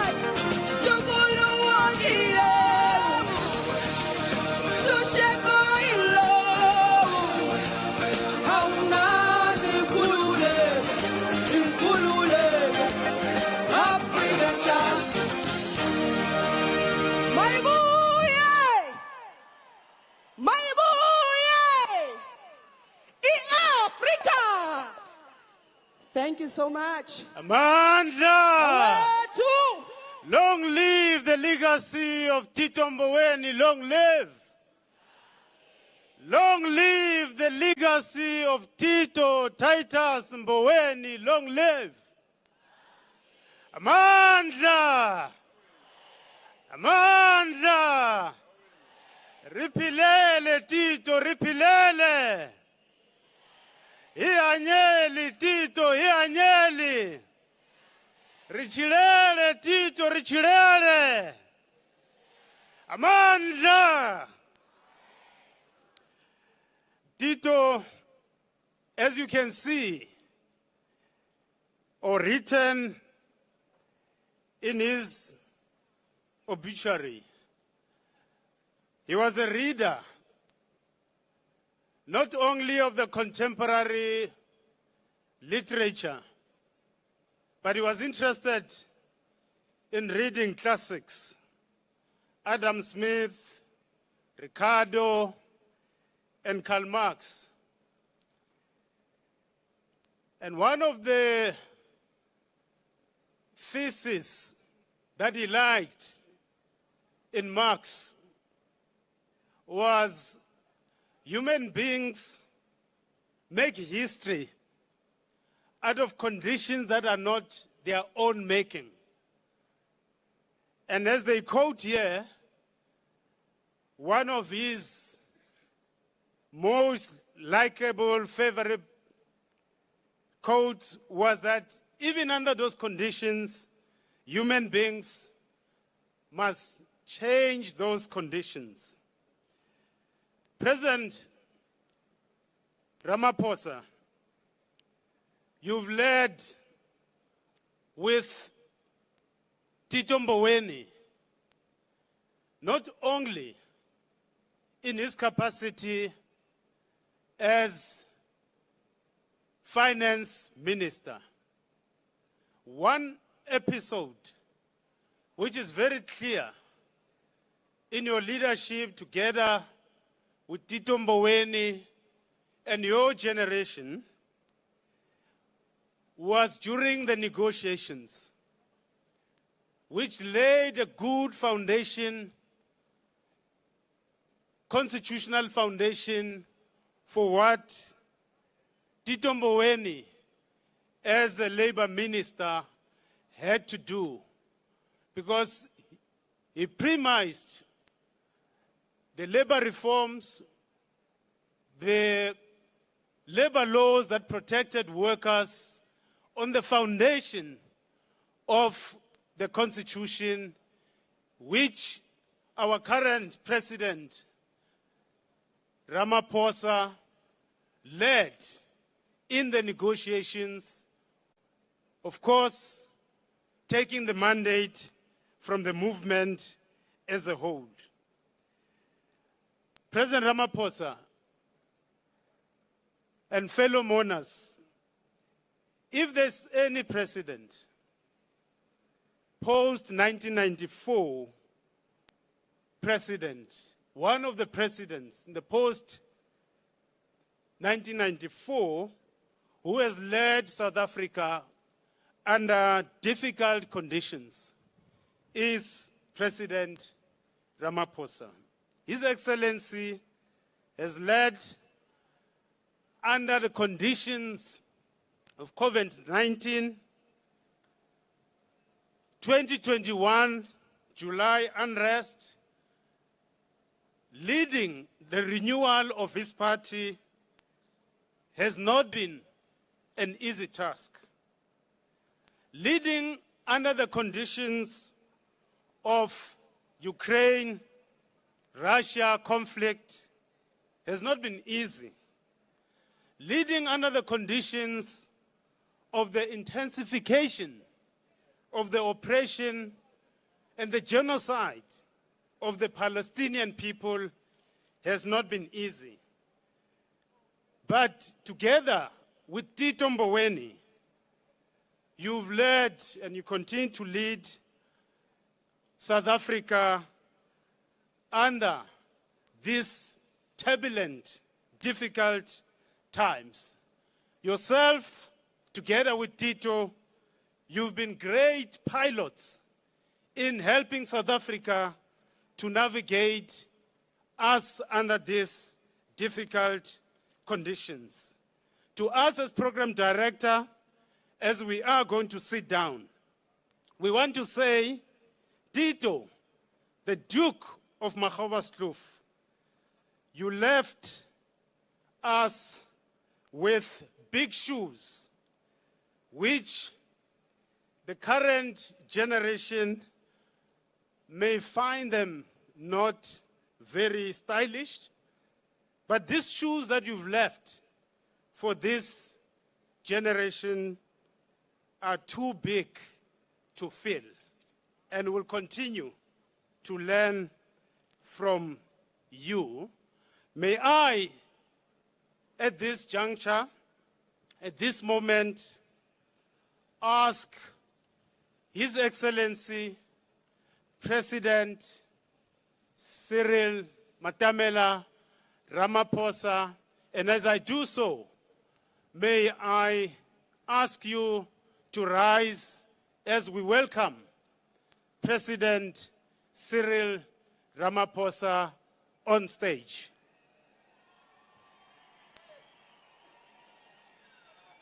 Ramaphosa, rurata kaofela.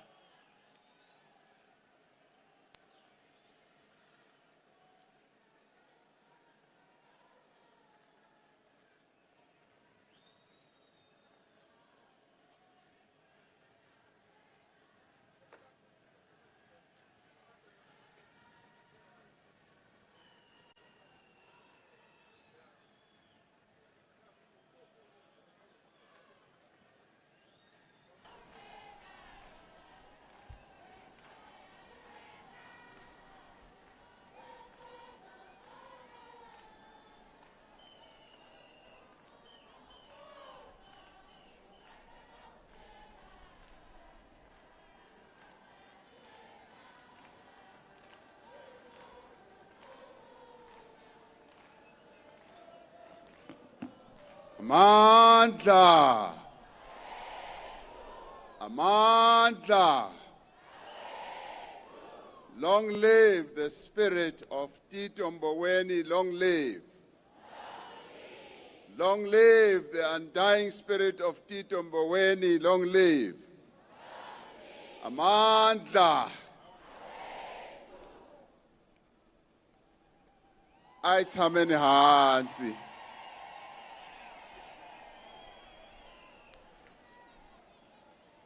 Program directors, the Mboweni family, his 3 sons, his other relatives, as well as a young Mboweni member who I just gained as a friend. As I came in, a young, good-looking young man of 8 years old decided that he would like to sit next to me. And his name is Fifi Mboweni. Tito Mboweni is one of his grandsons. And he also asked whether, in my eulogy, whether I would mention his name. Fifi, I've now fulfilled my promise to you by mentioning your name, so everybody knows that you exist. Former President Thabo Mbeki, former Deputy President David Mabuza, Speaker of our National Assembly, Togo Didiza, Premier of our province in Limpopo, Popira Matuba, and the Premier of Mpumalanga, Mandla Ndlovu, Judge President Patudi, the Judge President of Judiciary here in Limpopo, Governor of the Reserve Bank, Lesija Khanyago, Commissioner of South African Reserve Services, Edward Kisvetter, ministers and deputy ministers, former ministers, and former Deputy Governor of the Reserve Bank, the leadership of the African National Congress, represented here by the National Chairperson, Gwede Mantashe, the Secretary General, Figile Mbalula, the First Deputy Secretary General, Nomvula Mukonyane, the ANC Provincial Secretary of Limpopo, Vamsanda Bomadaje, religious leaders who are here present, traditional leaders and leaders of various political parties and unions. Julius Malema is also here. I single him out.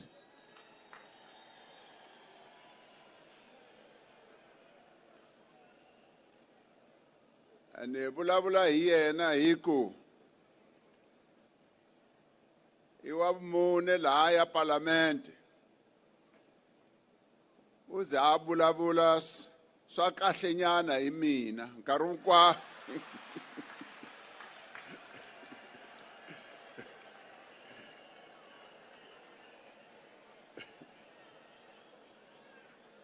nkarwotala muisa loyu utolovele ku rhuketela vanhu na mina mara nkarhi loyi hayi u vulavule kahle swinene a ni khensa ku ri no president a ku khensa ku ri u tlo fa Comrade Tito Mboweni an official funeral category 2. Arau wara leboga. Lena beke mo leboga. Sello malema. The leadership of the Alliance who are here present and the democratic movement, members of the business community, comrades and friends. We are all gathered here to bid farewell to one of the most illustrious sons of our motherland, South Africa. Our hearts are heavy because of this great loss that we have all suffered.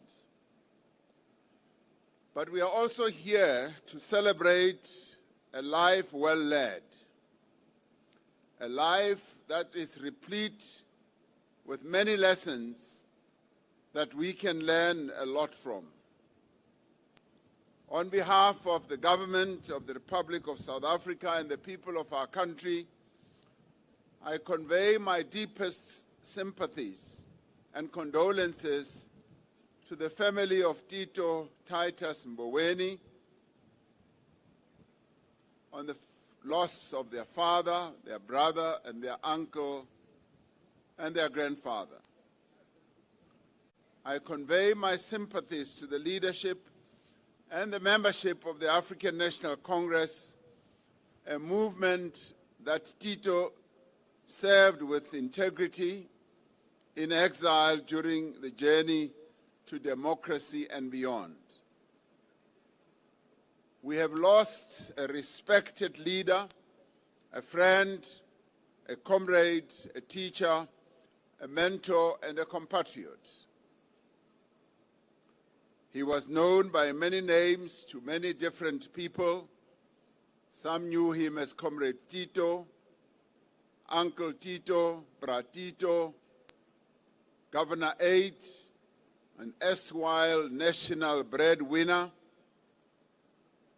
unpaid impresario for the Lucky Star brand, the Tin Fish, and also more respectably as the Duke of Makhubasklu.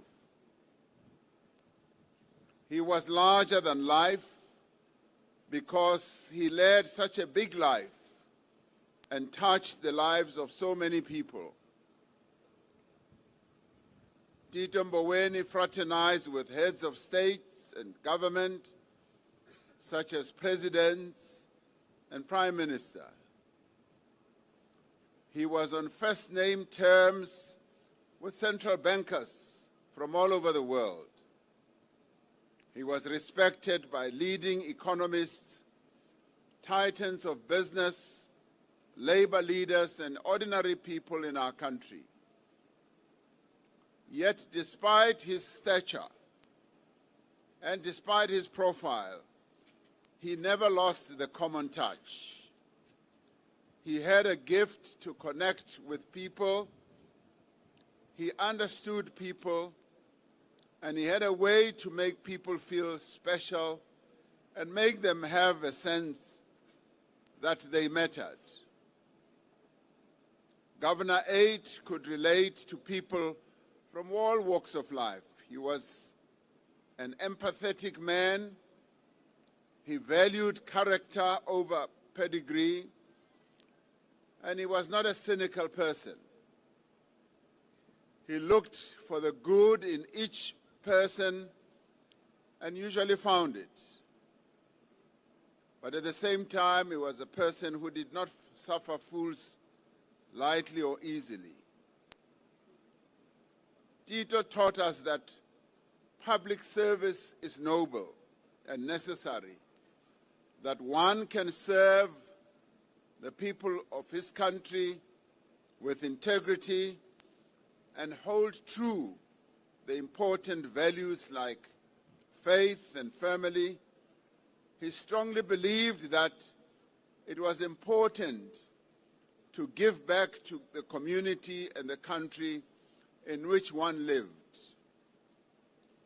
He recognized that serving others enriched the servant's soul.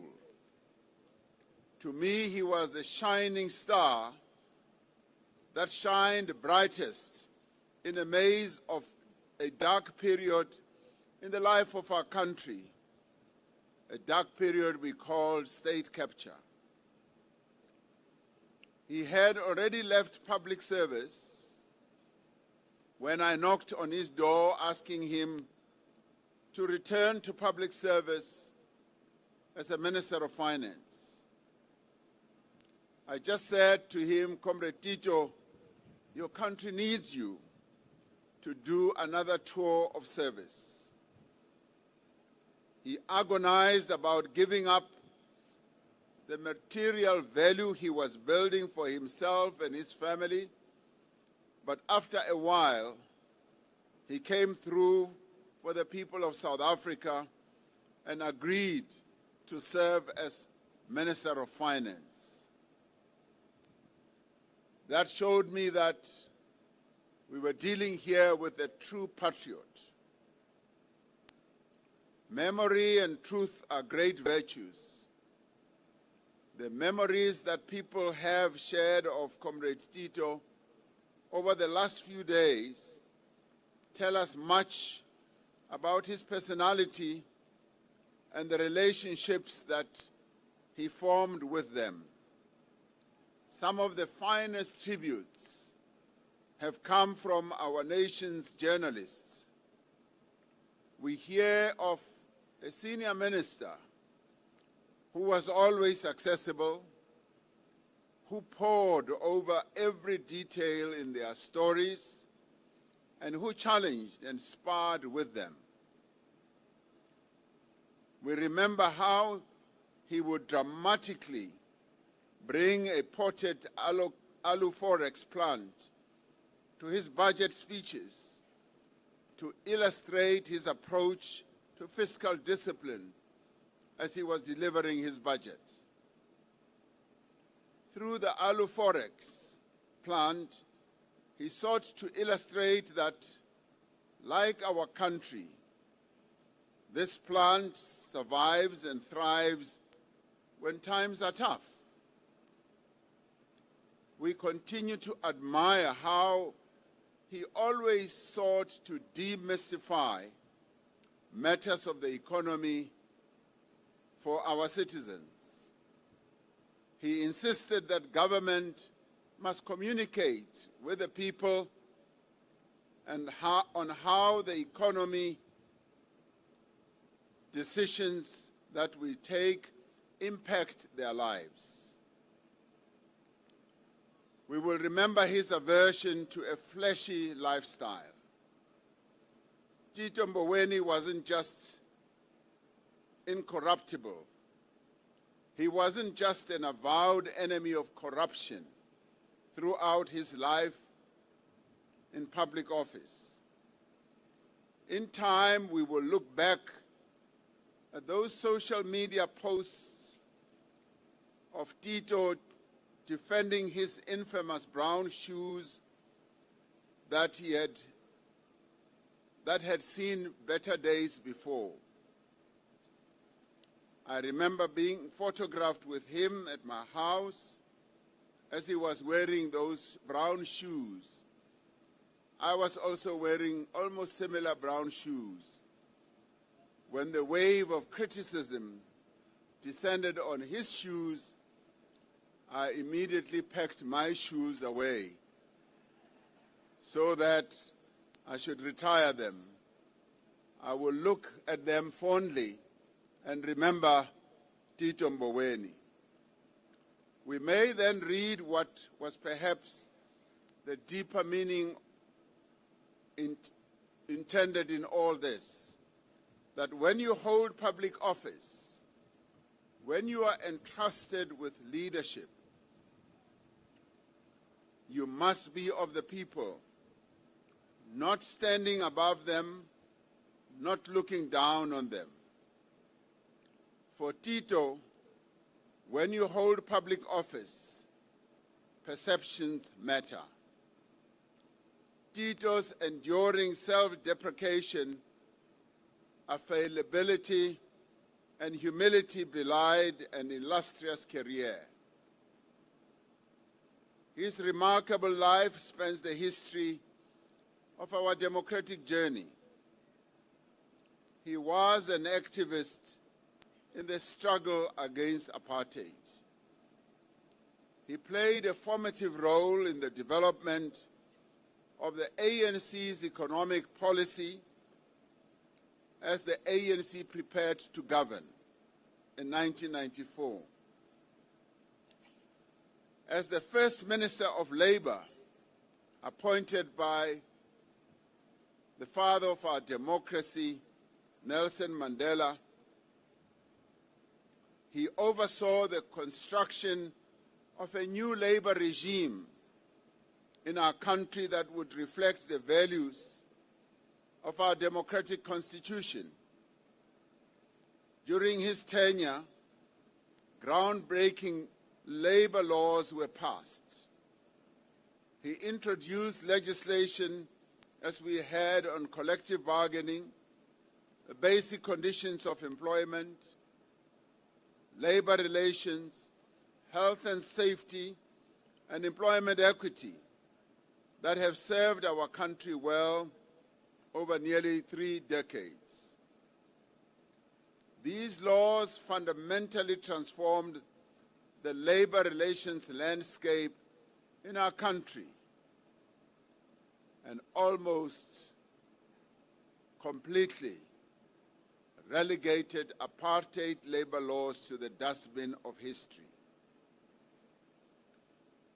These laws restored dignity to workers of this country that had been denied them for centuries.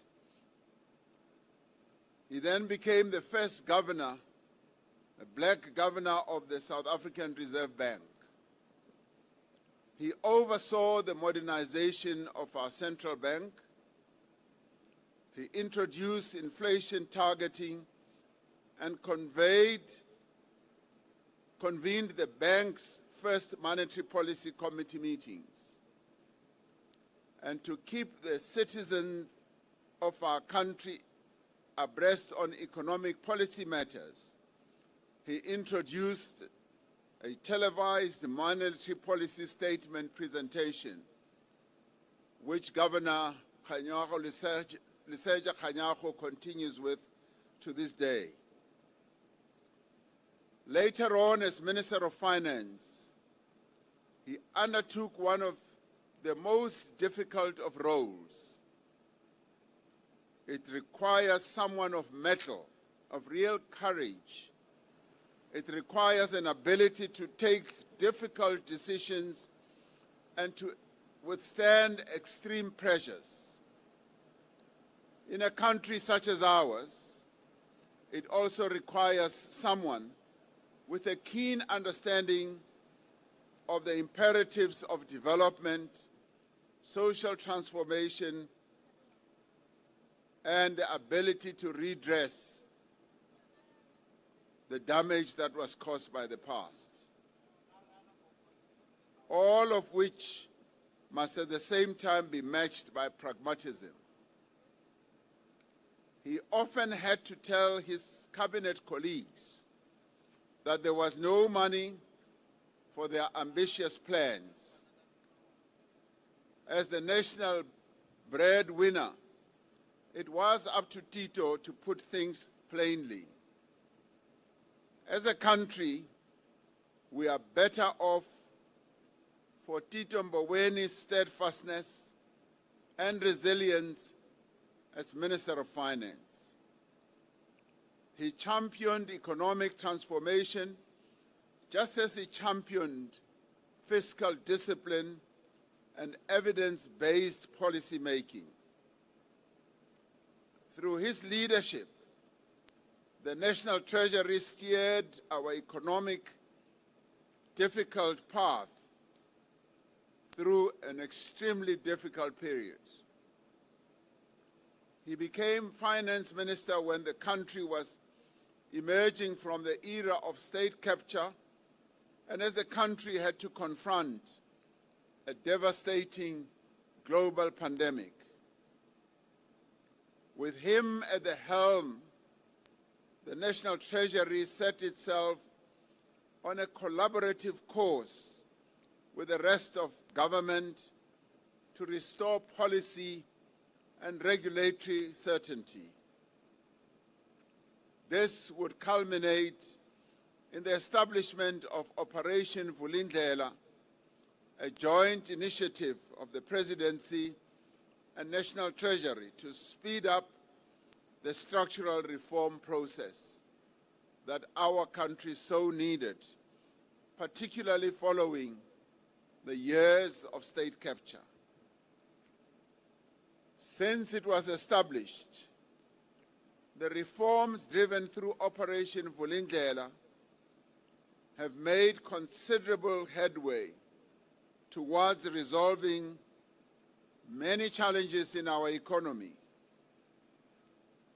What many will remember, but perhaps others do not know, is that Tito was instrumental in developing the strategy underpinning the reforms we needed to embark upon in our network industries.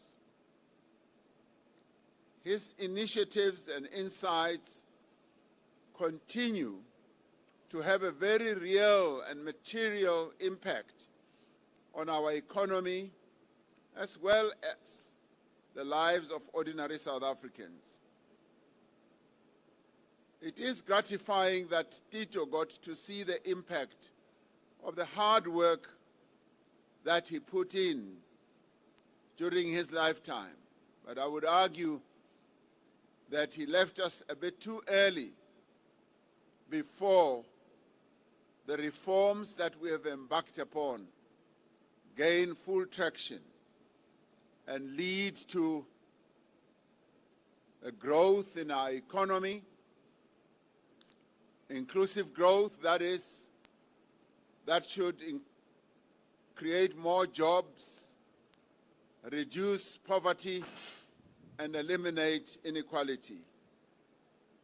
He got to see how the lives and conditions of workers were improved. He was able to see how safeguarding the independence and the mandate of the South African Reserve Bank works. And he was also able to see how reinforcing good and prudent transformational fiscal policy can be of benefit to our country. On initiating far-reaching structural reforms, the Bureau of Economic Research, which Tito often collaborated with,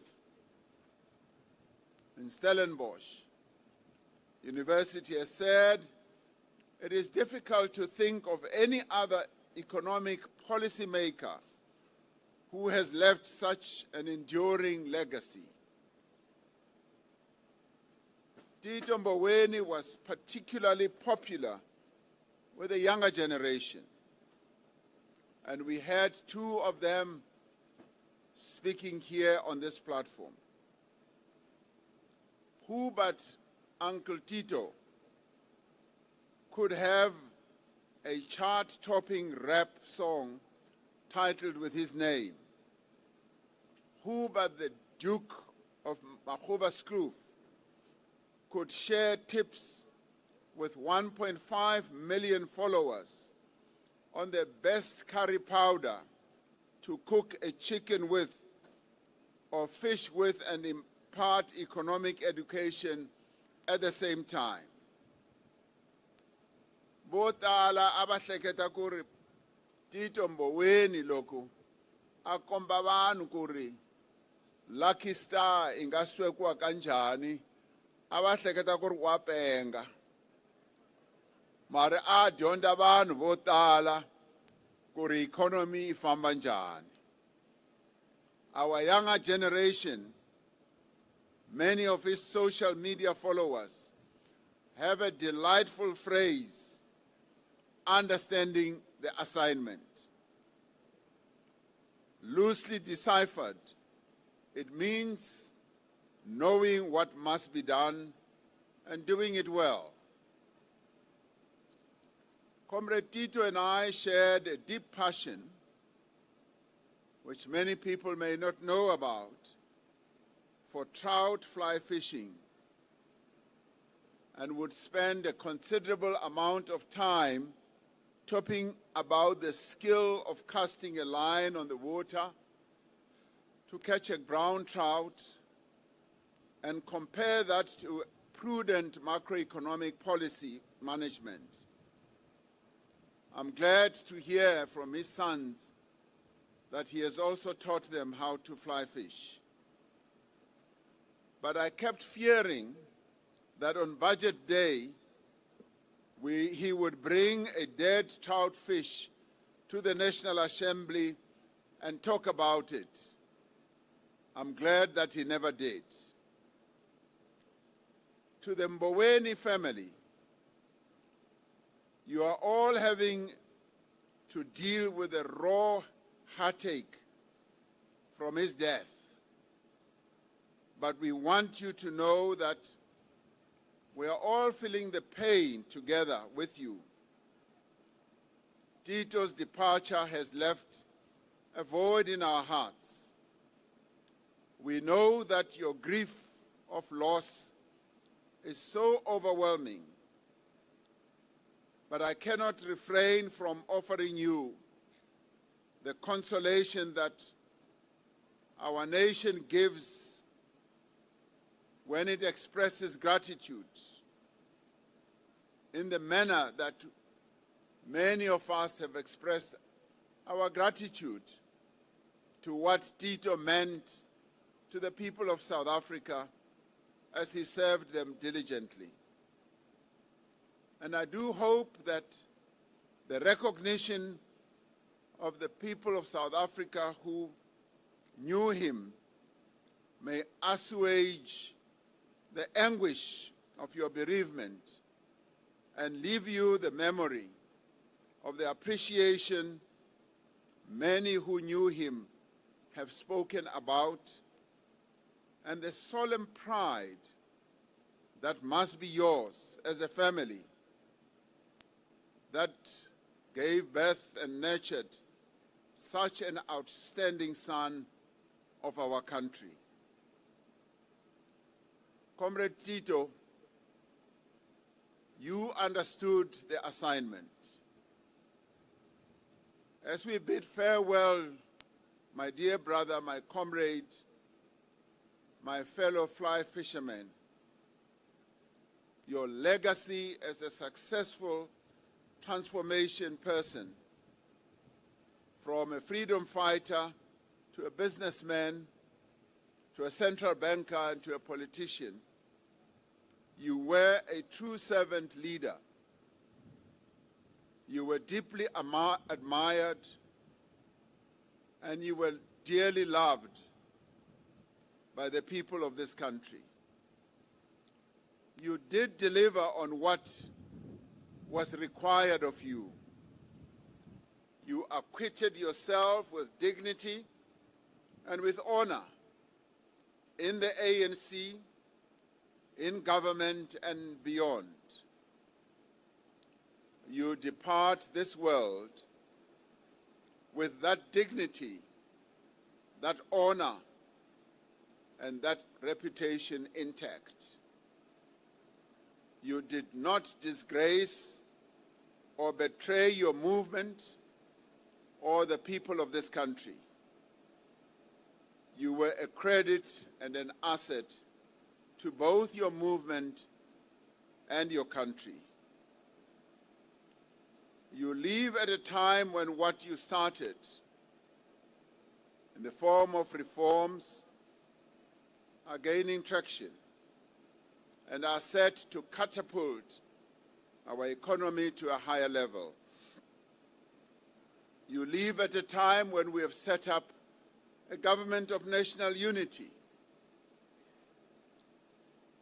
A government of national unity that has brought together, in collaboration, 10 political parties that seek to work together to attain the key priorities that you yourself supported. You leave at a time when we will be holding a national dialogue which will bring our people together through their various formations, where they will come together and discuss where our country and our nation should go to. You live at a time when there is so much promise for the future of our country. And we can say you, in more ways than one, worked for this moment. You worked and you made sacrifices so that we should get to where we are. You also live at a time when your movement is being renewed, when we are dealing with the challenges that have dogged our movement for the longest time. What you have done is the most we can hope for the leaders that will follow in your footsteps. And this is the highest we should all aspire to be like Tito. Like Tito, we should strive to be the servant leaders. We should each aspire to do everything that our country asks of us. Tito Mboweni did do what this nation, what this country asked of him, and he did not disappoint. So we say, Comrade Tito Mboweni, farewell. Ufamba kahle mkhonto. Itatle ihlangana siku rin'wani. Rest in eternal peace. Nakenza.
Thanks, His Excellency. May I also use this opportunity to also acknowledge the former DG of National Treasury, Maria Ramos, but also someone who from time to time acted as DG as and when we were undertaking transitions within National Treasury, Ishmael Momoniat. You are duly acknowledged. At this stage, we are handing over to the South African Police Service to lead us to the cemetery. Over to you.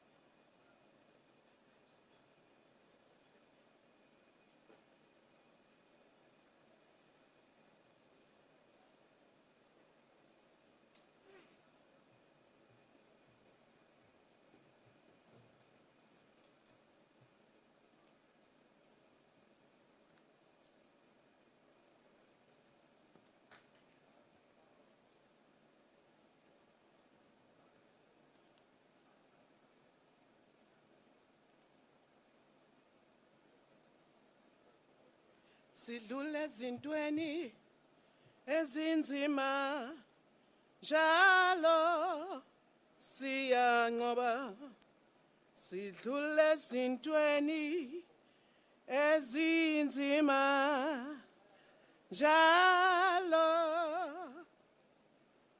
singabanqobi thina siya njalo njalo. Thank you to the #1 citizen of the country, His Excellency President Cyril Ramaphosa and his entourage, management of the police led by our National Commissioner General Masimula, Mboweni family, the relatives of this family and friends, members of the clergy present, led by His Grace. Okay, thank you. Members of the clergy led by His Grace, Bishop Makhuba, distinguished guests, ladies and gentlemen, compatriots, comrades, fellow South Africans, all protocols as respectfully observed. Be greeted this afternoon in the wonderful name of my Lord and Savior, Jesus Christ. Before we pray this afternoon, I want us to read just 2 verses from the Bible. If I had to preach, I would title my message, He Knows It All. To me and his brothers, I just want to say that He knows it all. Incidents of this nature, they are overwhelming at no point where we will get used to it.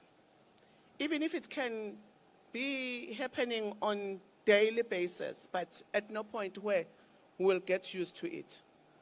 God, in spite of all that, I just want to say, He knows it all. Having that understanding in your mind, it helps one to navigate in the situation of this nature and be able to stand, even you have all the questions that you might have about the situation. He knows it all. Having the understanding of that nature is the one that is making David in the Psalm, chapter number 23, verse 6. Even though, I think number 4, even though I walk in the valley of shadow of death, I will fear nothing, for I know that He is with me. It is that understanding that says He knows it all. It might be hard on my life, but He knows it all. It might be uncomfortable to be where I am, but He knows it all. It might not be what I want to see, but He knows it all.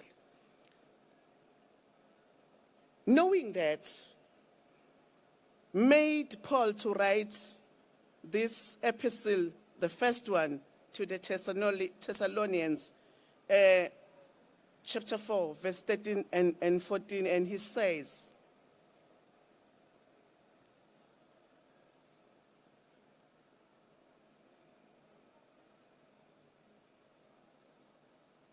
the light here is too much.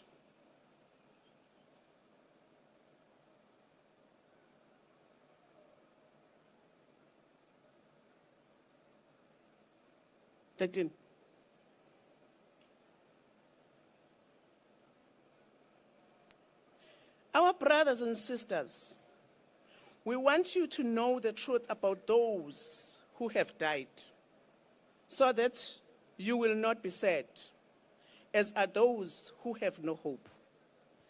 We believe that Jesus died and rose again, and so we believe that God will take back with Jesus those who have died believing in Him. We want you to know the truth about those who have departed. He knows it all.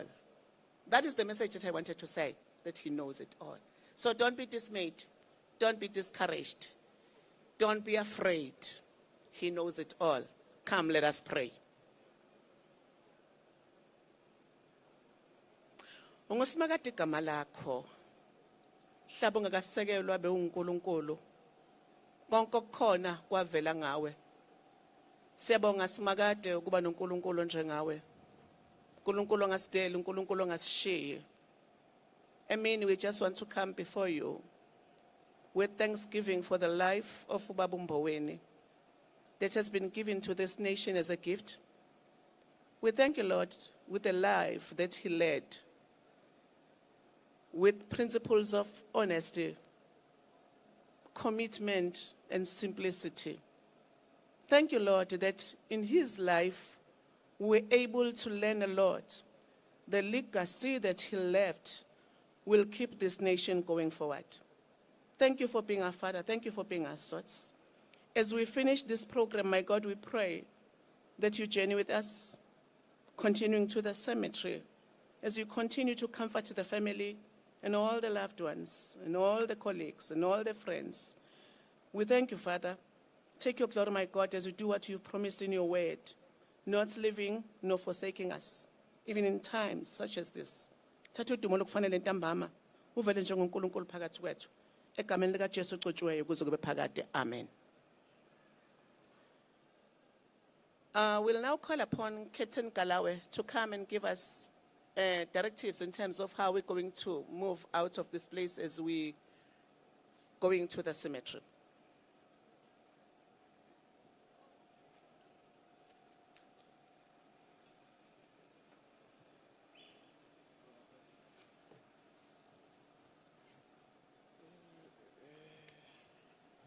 Let me acknowledge the program directors, President of the Republic, former President, former Deputy President, ministers and former ministers present, Deputy Ministers and former ministers, former Deputy Ministers.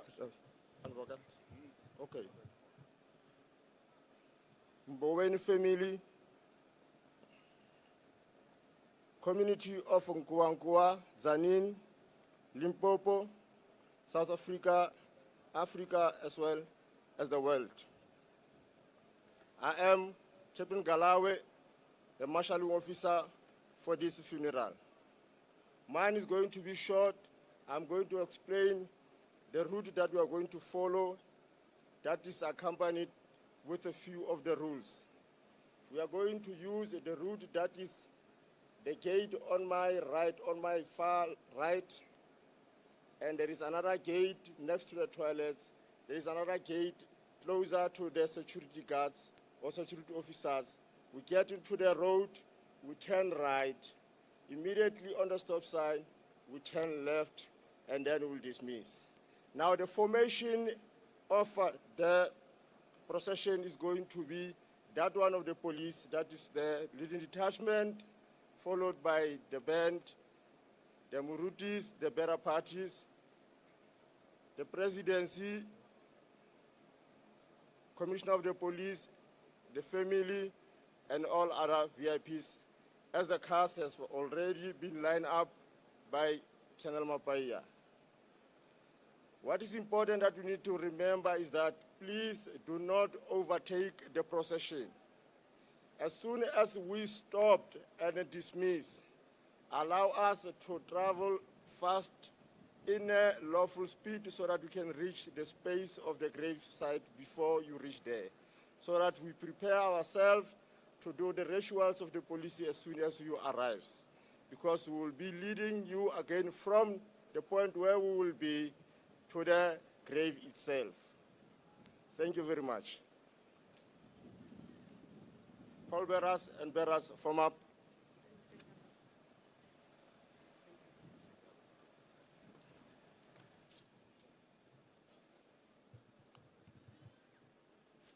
Just some few announcements.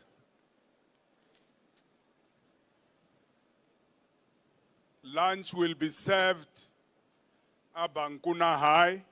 So ikombela ku lok procession ifamba labangwani hinkwenu ya a lunch Abankuna High.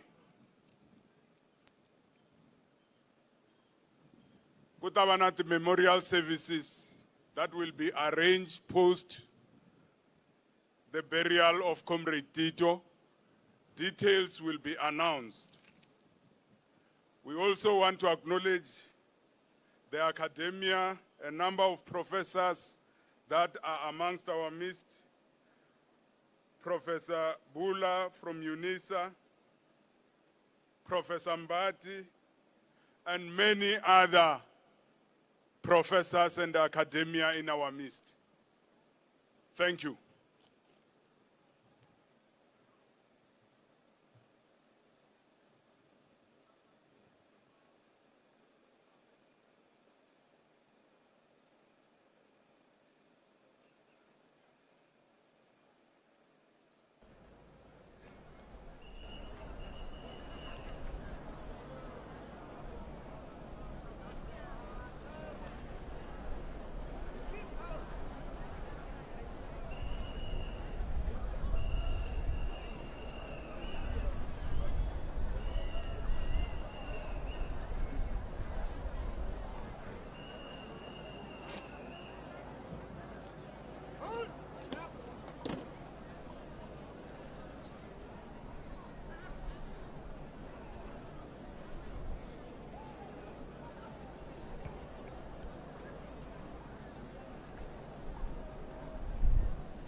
While the procession is getting ready, I want to also announce that only the family is going to the grave site.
Next.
The last announcement is those who are in these two tents. Your lunch is going to be served at Tito Mboweni TVET. Thank you very much.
who will be helping us to speak on our behalf about this giant that we are laying to rest today. And we'd like to appeal that the speakers should. I was one of the fortunate persons with whom Tito Mboweni left his memo. He gave it to me not to edit, but to give him feedback on what is not clear to a reader. So I was saying to Tumi, the son, that we have to find a way of publishing this memo because it well documents the life and times of the giant we are laying to rest today. And again, it is for this reason that let's stick to the time allocated. If the family will allow for the publication of the memo, we'll have more time to even read about Tito Titus Mboweni, the Duke of Makgobastroof. We will also have memorial services in which many of us, his friends that he grew up with, his teachers, his principals, and many